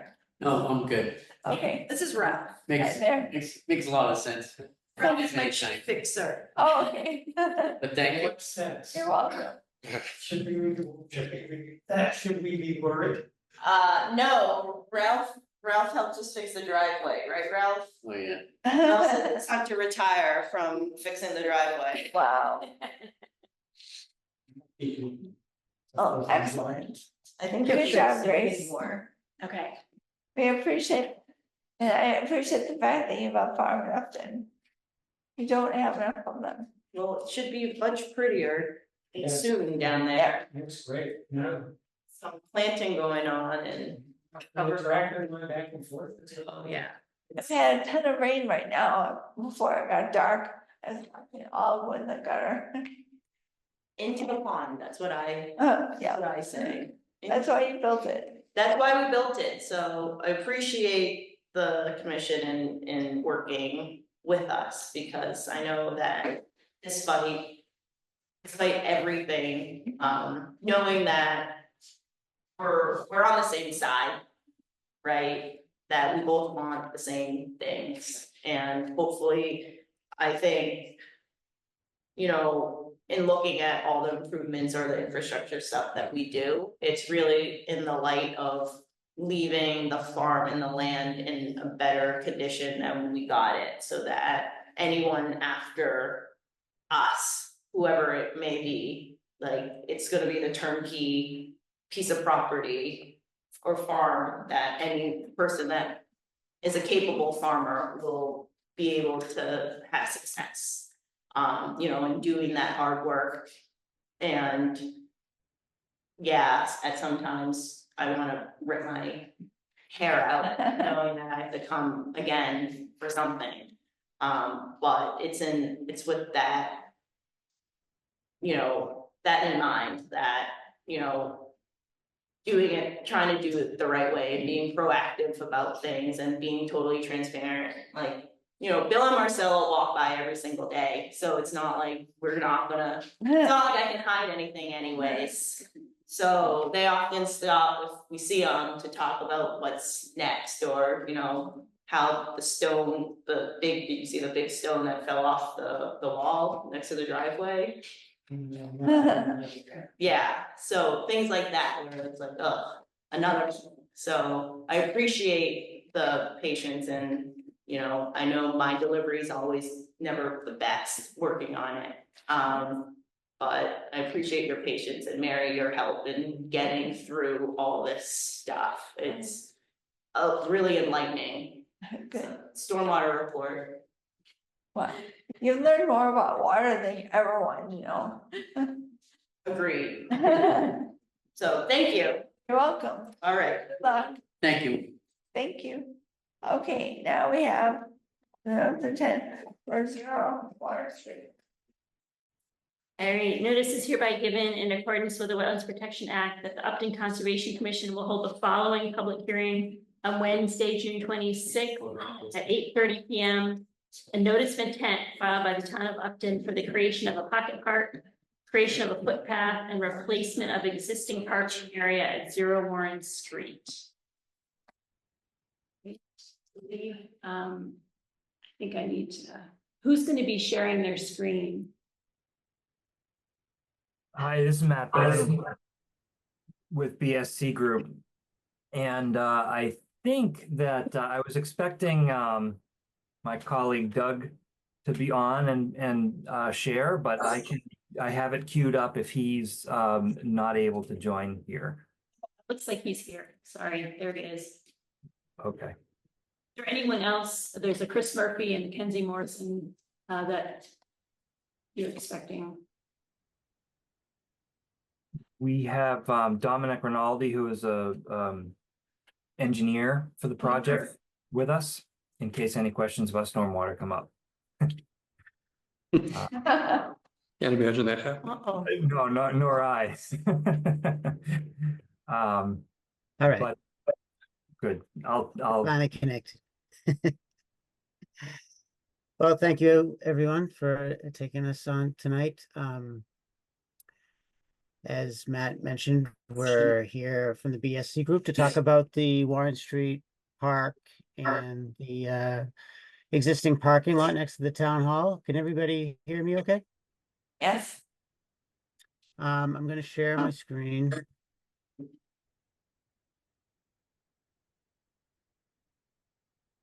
Hopefully this works.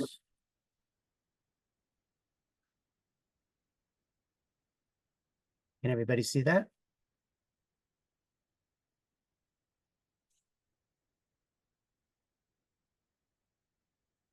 Can everybody see that? Yes. Okay, great. All right, well, this is just, we did have a couple pictures at the beginning just to show some of the constraints here. This is the stream that runs parallel with Church Street, and just off to the right there is the parking lot. And we're looking sort of northwest where the culvert comes out from Church Street, and then it flows from that culvert towards where we're looking, towards the beginning of the picture there. And the park itself is off to the left. A couple other pictures just to give you a sense of the park itself. The one on the left is standing up on Warren Street. There's a little bit of a pullout or an overlook there. So that's looking down from above. And as you can see, there's quite a bit of vegetation and a relatively flat area. And if you can see my cursor, this is roughly where the circle would be, the center of the circle where we're going to have the gathering space. And then this picture on the right is just another picture looking from Church Street across the stream, more in the northwest corner. And you're looking at the stone wall that's sort of separating the park from the adjacent abutter there. And this is just an overview of where we're talking about. Park is here, existing parking lots there. So we come in quite a while ago to discuss this project, and for those that recall, it's been a while. We had this stone path and porous pavement design, which essentially hasn't changed much at all since we first came in. Some of the constraints that we had that we talked about before was that we have the wetlands and the stream on the right-hand side. And then we also have a fairly steep slope on the left down from Warren Street. So there's really this fairly small area where we can fit a pathway and a gathering space. And as the plan shows, that's what we've done. So the pathways will be stabilized stone dust. And then the gathering space will be porous pavers. Again, because of the slope change, we've added some stone or boulders on either side or either end of the center circle there, just to hold up grade and then to raise the grade slightly to meet existing. And for runoff from the majority of the property, we have proposed a vegetated swale on the BVW side of the walkway here. That will allow into a bioretention area.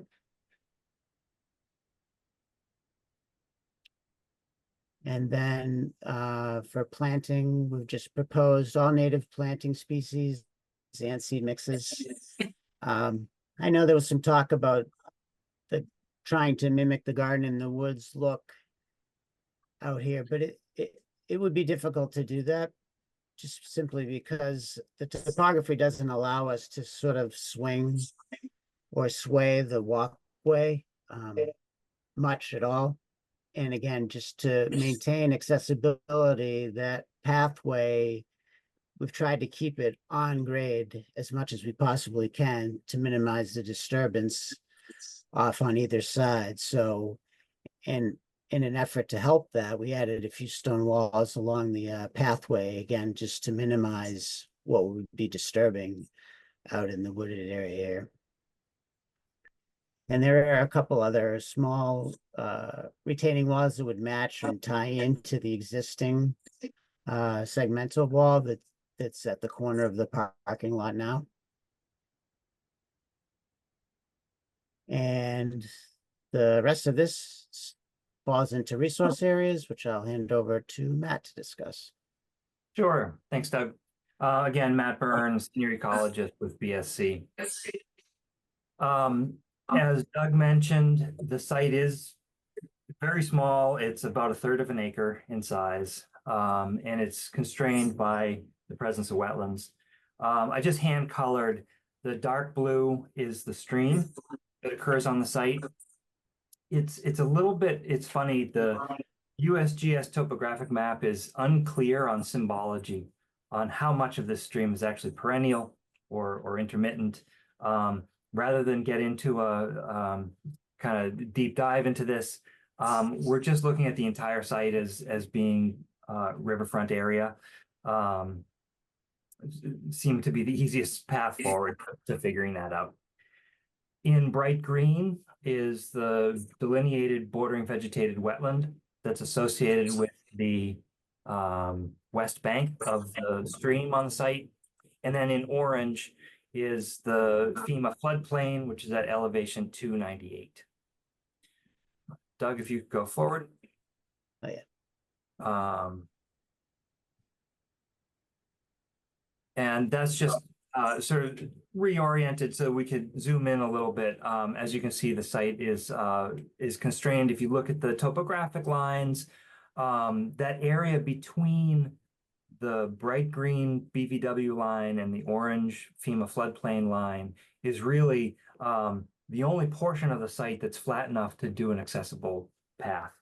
So that's where we focus the work. All right, go next. And this is just a nicely colored environmental resource map showing all those good things.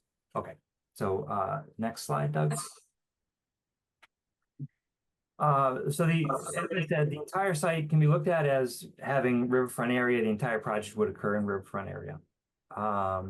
This complies with section 310 CMR 10.536 as a limited project, which says notwithstanding the provisions of 310 CMR 10.58, which is the riverfront section of the regs, the issuing authority may issue an order of conditions permitting as a limited project the construction, rehabilitation, and maintenance of footpaths, bike paths, and other pedestrian or non-motorized vehicle access to or along riverfront areas.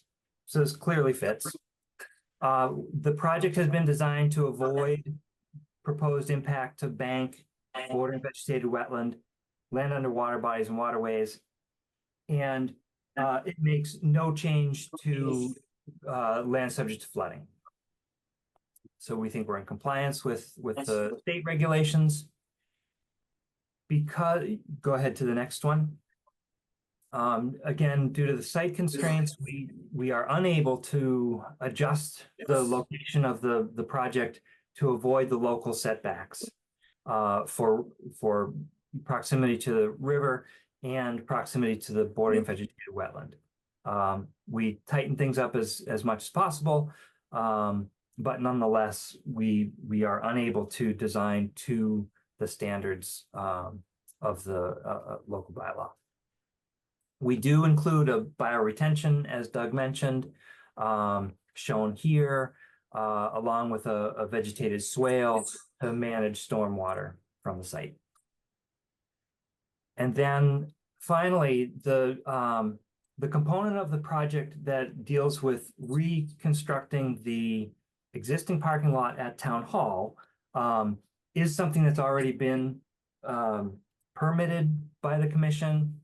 It's just something that the order of conditions was allowed to expire.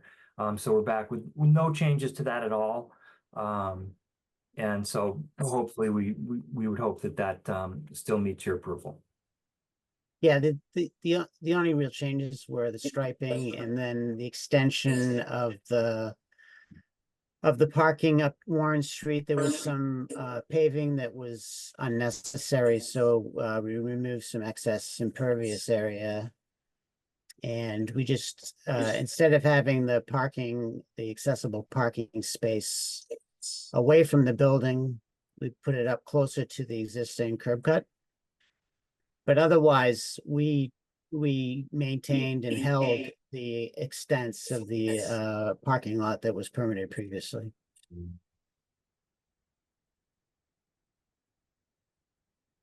That was everything I had. I'd be happy to entertain questions that I can answer or the rest of the team. Mary, what are your comments? I guess it just to note that like you stated, that most of it is within the flood zone. So I guess there's potential if we need to get a flood, that the path would wash out, just for the town or whatever people to note that. I was just wondering if you're planning on delineating the limit of work on the uphill side, and just to make sure that as little disturbance as possible to the natural area. I noticed, you have it on the plans, so just wondering if there's gonna be a silt fence or just something to keep the contractors in the correct area. Yes, we do show a limit of work and erosion controls on both sides of the project. Okay. And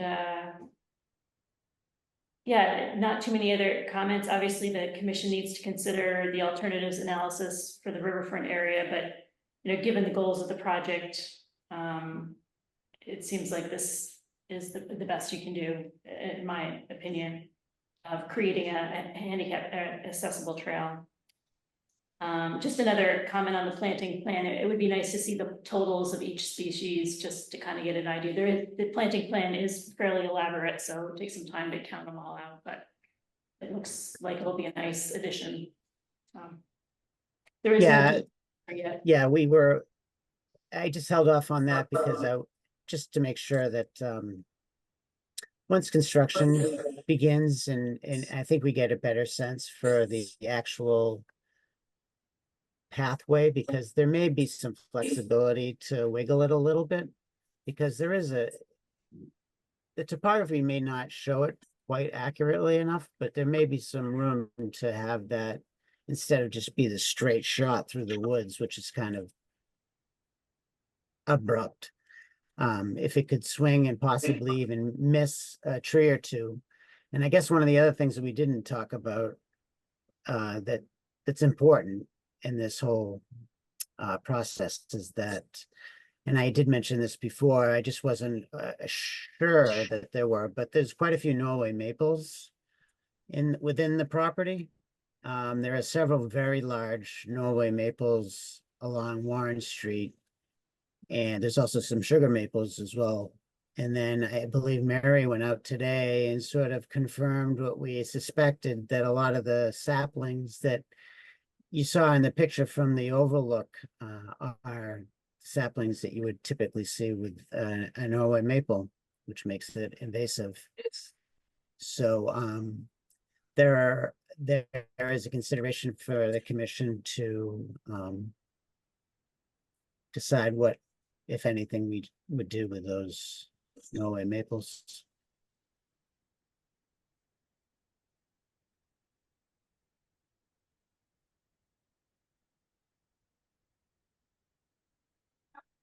No, they did a great job. I imagine this may need to go, or I guess the parking may already be approved through planning board, so then it may not need to go to planning board. Any questions or comments from the commission? Looks good. And I guess I just had a comment, or actually a question about sort of the final planting. Would the idea be to replace a lot of those Norway maples with other trees, or to leave many of them intact, or had you thought about that already? We did. It's kind of it's a funny thing that it's a very nice little ecosystem in there right now, because of the mature trees that are sort of on the edge all the way around. And they've cast so much shade in the center of this area that there really hasn't had an opportunity for much to grow. So if it were to be the commission's decision to remove some of these Norway maples, that would certainly open up a lot more light into the area. And yes, then we could consider still a native species, but we consider a species that might do better with more light. So yes, I mean, we do have proposed, I think there's 7 or 9 trees proposed now, but if there's some more light from the removal of the Norways, then yeah, we could add some more trees. So maybe keep it rather wooded, but just a little more open than it is right now. Yeah, and again, it's just really, it's kind of gonna be strategic how we do this, and the maples, the Norway maples that are to be removed. If we removed them all, I have a feeling they would be very wide open. So I think there might be some consideration to, as the project moves along, and maybe during construction, maybe there's a site walk with the commission and to determine, you know, which Norway maples should stay and which maples should go. Yeah, in terms of invasive species, I think it's good to remember you need to pick your battles. Yeah. Oh yeah, for sure. This may not be a location. Yeah, and I guess the other thing we talked about too, if this does come to fruition and it starts to be developed, there's going to be some space between the proposed plantings, because obviously they're going to grow and fill in. So in the meantime, you know, that's very susceptible to invasives anyways, but with the amount of seedlings that we've seen out there, there is a concern that the development site, when it's fresh, is going to be a bit overwhelmed with a lot of these Norway maple seedlings. So again, it's kind of have to be a strategic plan to get this to work without being inundated with invasives.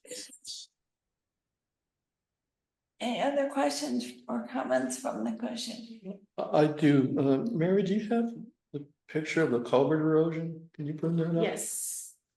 I have a question about the Church Street culvert.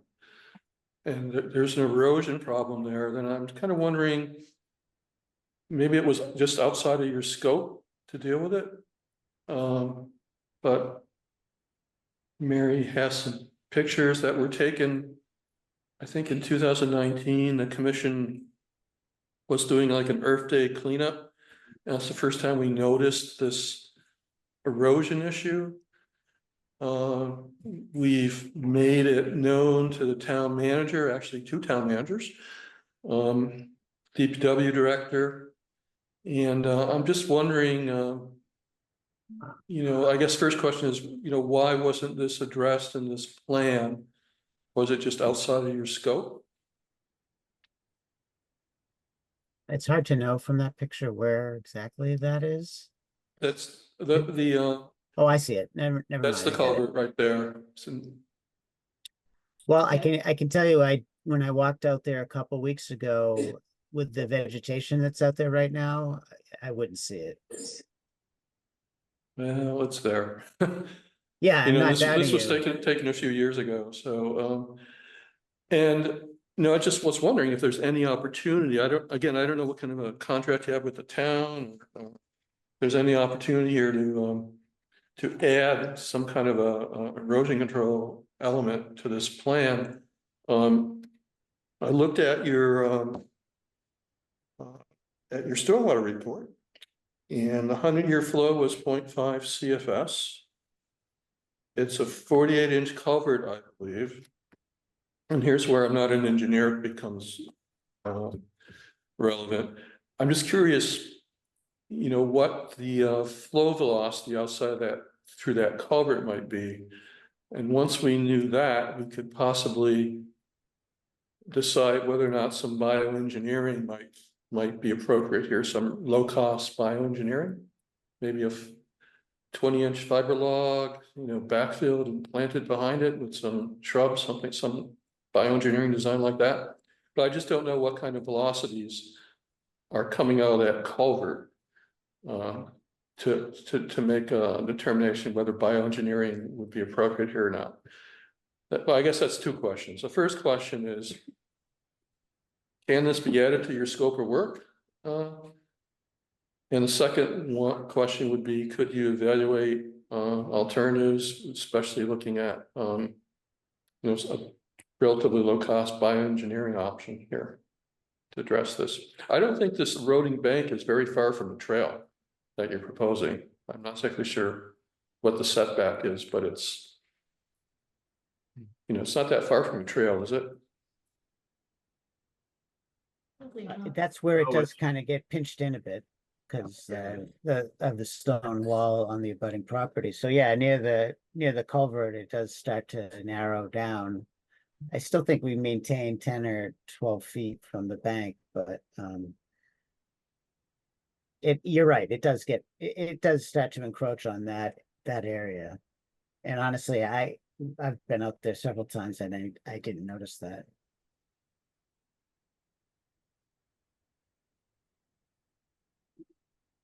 I think we could certainly talk with the powers that be and see whether or not that's something that we can put together.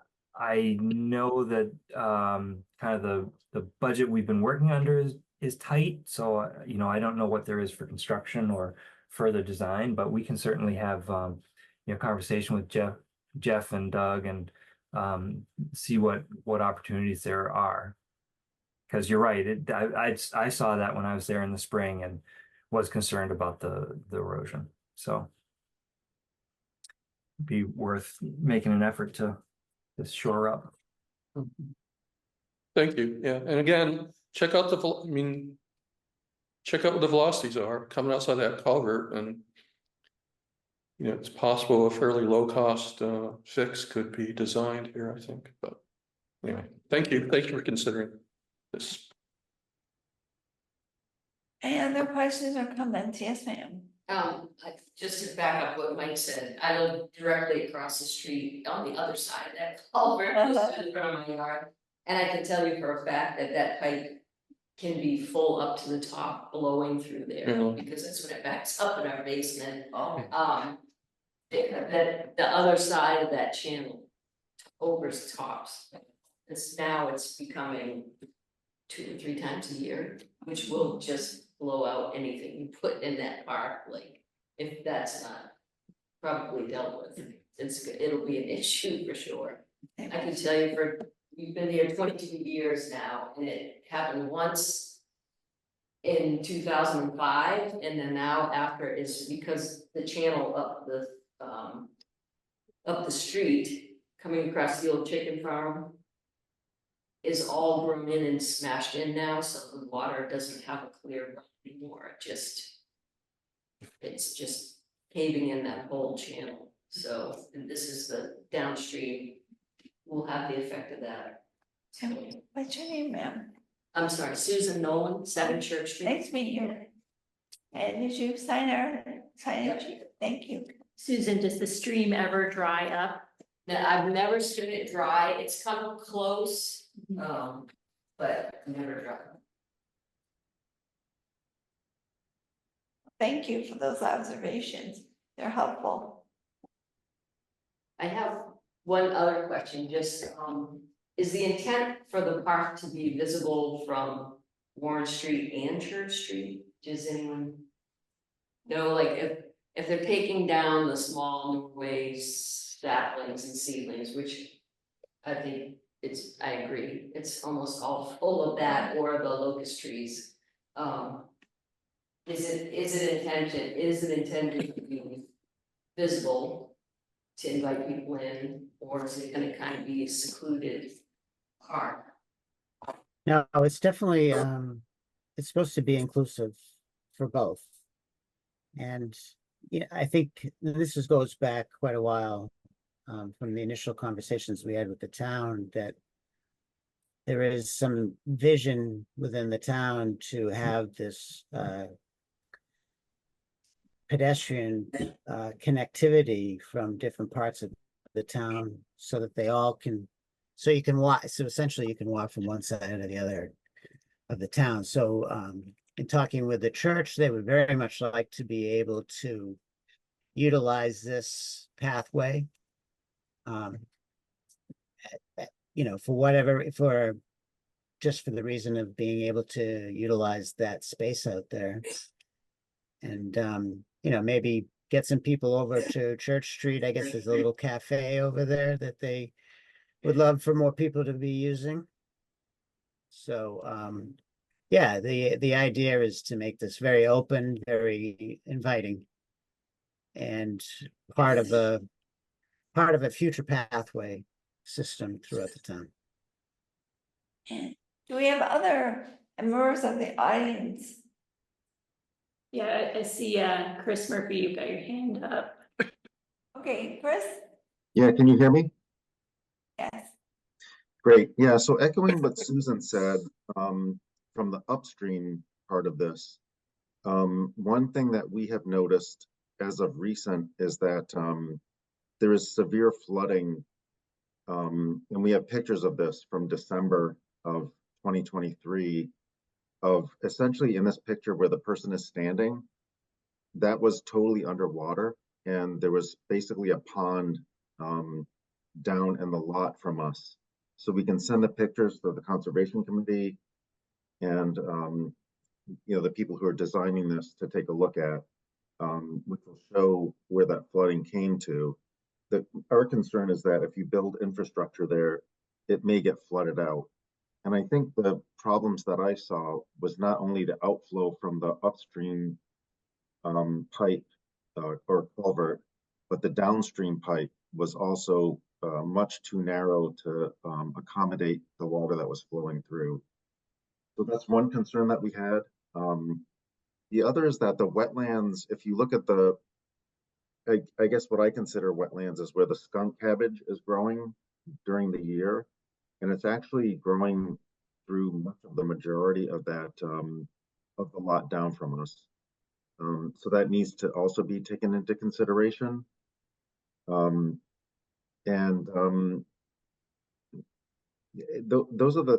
are our main concerns. I mean, I think we're very supportive of a space down there if it were to come to fruition. One other questions that we had were, one was with regard to if you build it, will they come kind of questions. Has this been put forth to a town-wide, if this pathway was there, would you use it? I mean, people can essentially walk up the street from the town hall area where this originates to the church. Basically just around, I guess it's North Main Street, without too much effort. And I'm wondering if this is put there, is it worth the effort, essentially, is one consideration. And then the other is what happens to the current blocked off portion of Warren Street. I'm not sure that that's the purvey of the Conservation Commission, but currently it's blocked off, and the only access to our front yard, which is obviously where the east end of Butters on 7 Warren Street, is if we need like tree cutting services to come in or any trucks to come in, will we still have access through Warren Street to come through our gate that's on the map there as well. So, I mean, mainly the concern really is about the flooding, and it's been really extreme this past year. And I just hope that that is a part of the consideration for putting this park in this path in, basically. I'm not sure a biocontainment or whatever solution is going to be relevant if the downstream pipe can't accommodate the water flow that comes through during these major rainstorms that we've been having.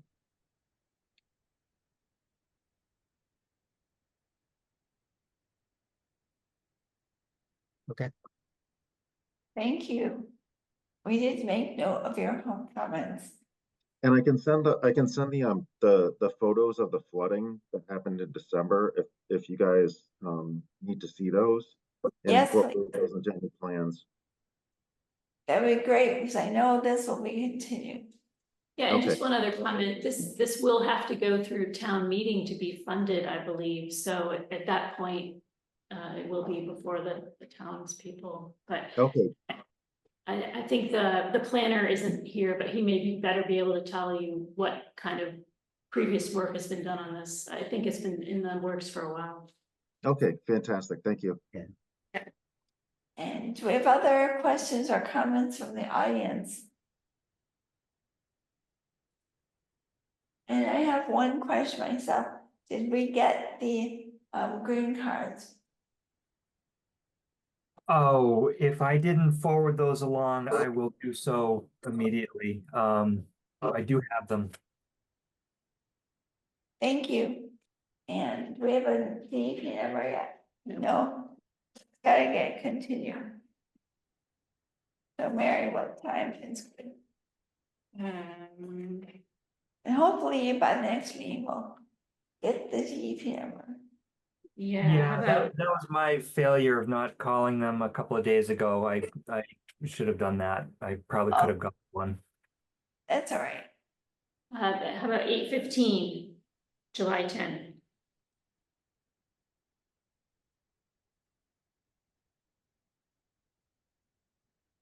And I appreciate your patience, Susan, with waiting till the very end. Okay. Well, we thank you for your time. Thank you. Next. We need a vote for continuance. Okay, Beba, motion to continue. So moved. Second, All Second. favor? Aye, yes. Okay. Sandy, I. David. Okay, so we're continued this one.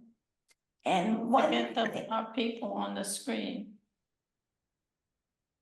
Oh, Marcella, I. I'm sorry, Ellen? Wait, he's asleep. He's muted. Okay. So, unanimous vote of the commission to continue this hearing. And Mary, we had things to sign, right? Yes, we do.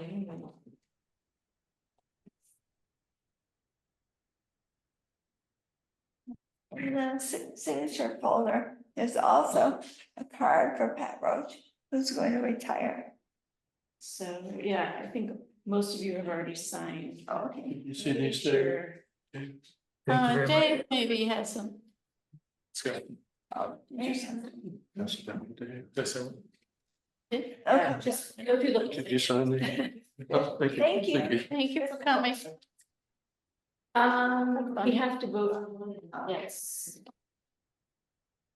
We have to vote on issuing the conditions 311-822. That was 46 School Street that you closed. Oh, Or did you guys issue? I gave you the draft, I sent out a draft, so I wasn't sure if it was issued, but. okay, we can vote again. So moved. Second, Second. okay, Chris, I. Micah. Sandy, I. David. Marcella, I. Is Ellen there? Okay, it's a unanimous vote of the commission. Spell my name.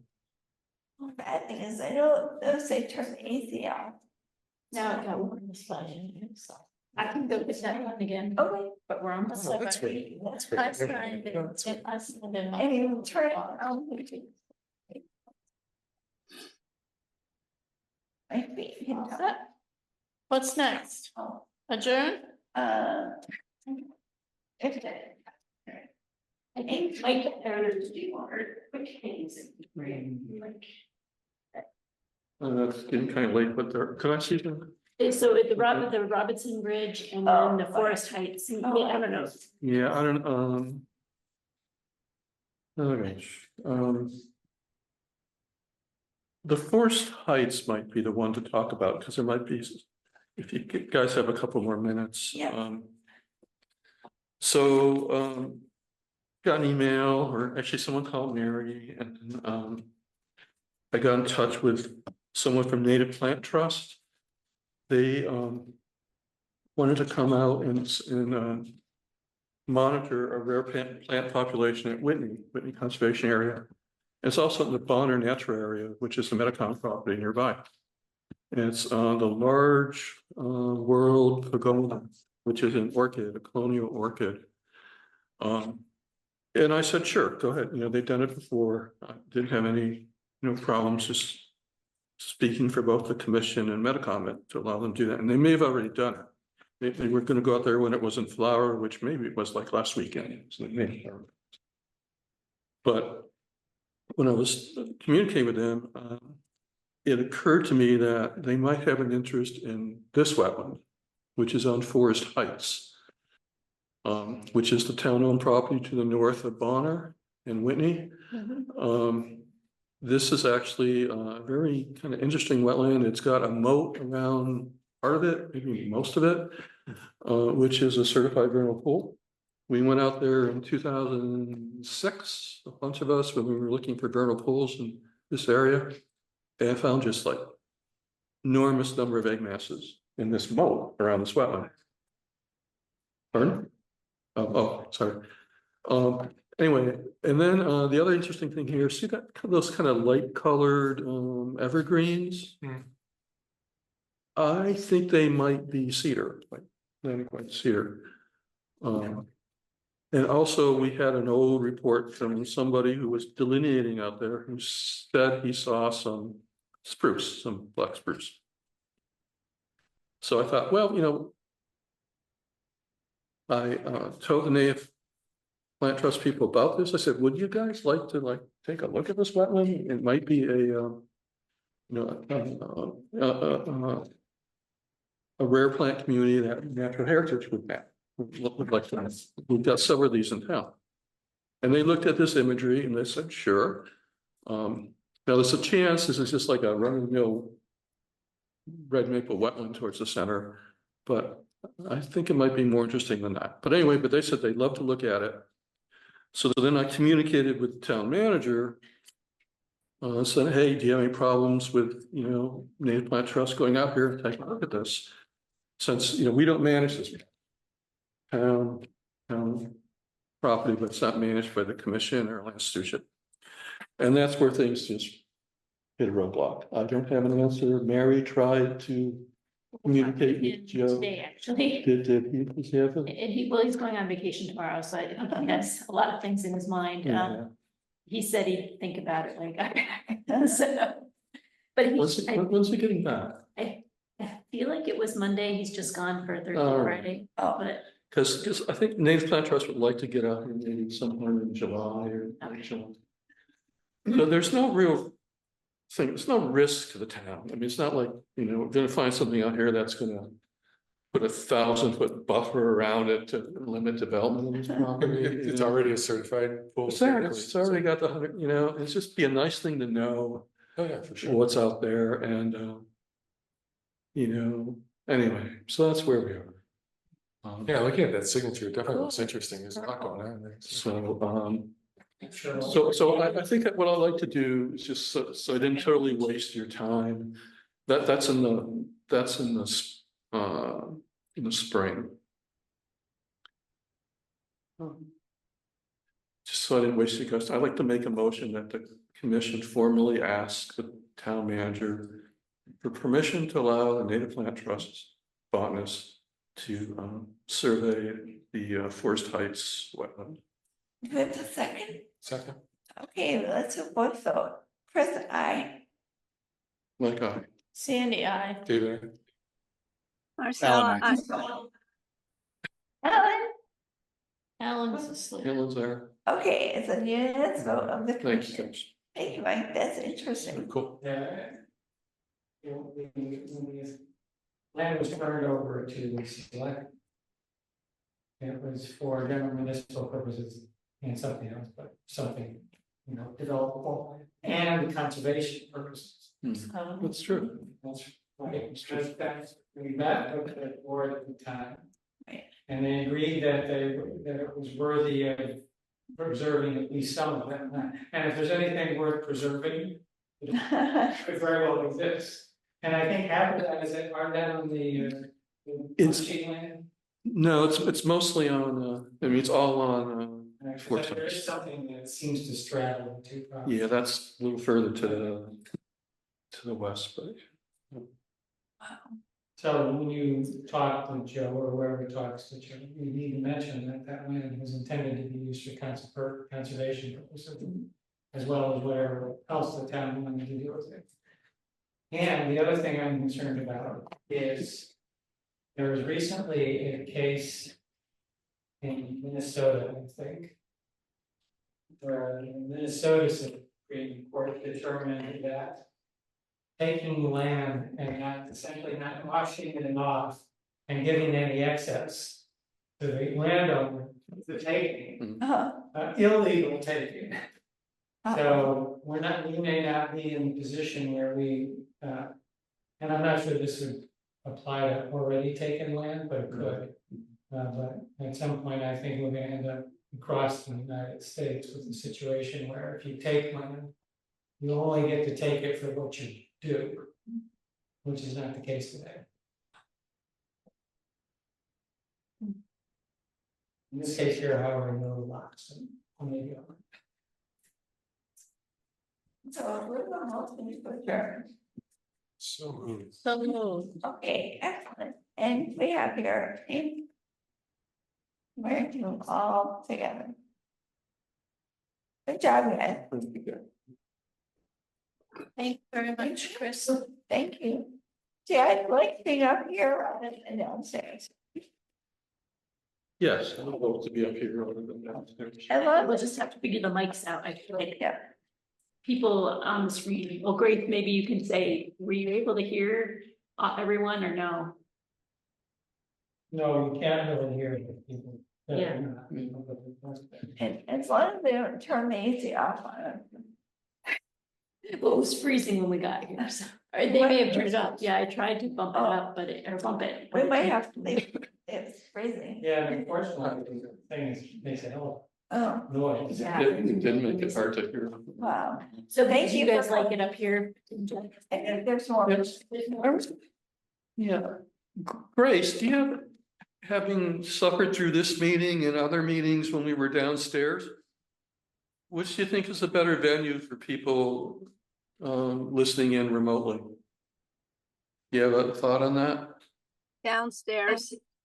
Yeah, I would agree with Marcella. Okay. You had a hard Downstairs. time tonight. Okay, we'll stay Okay. downstairs. That's what we should do then. Okay. I know the select board uses the mics, but downstairs might be easier. Yeah, we'll stay The downstairs. downstairs room works really nicely. It Oh, actually, okay. when Grace was talking about Five Forks Farm, it was at the microphone that that worked fine. So as long as people are using the microphone upstairs, it's not a problem. All right, well, good night, everybody. Thank you. Yes, we have to. All right. Good night.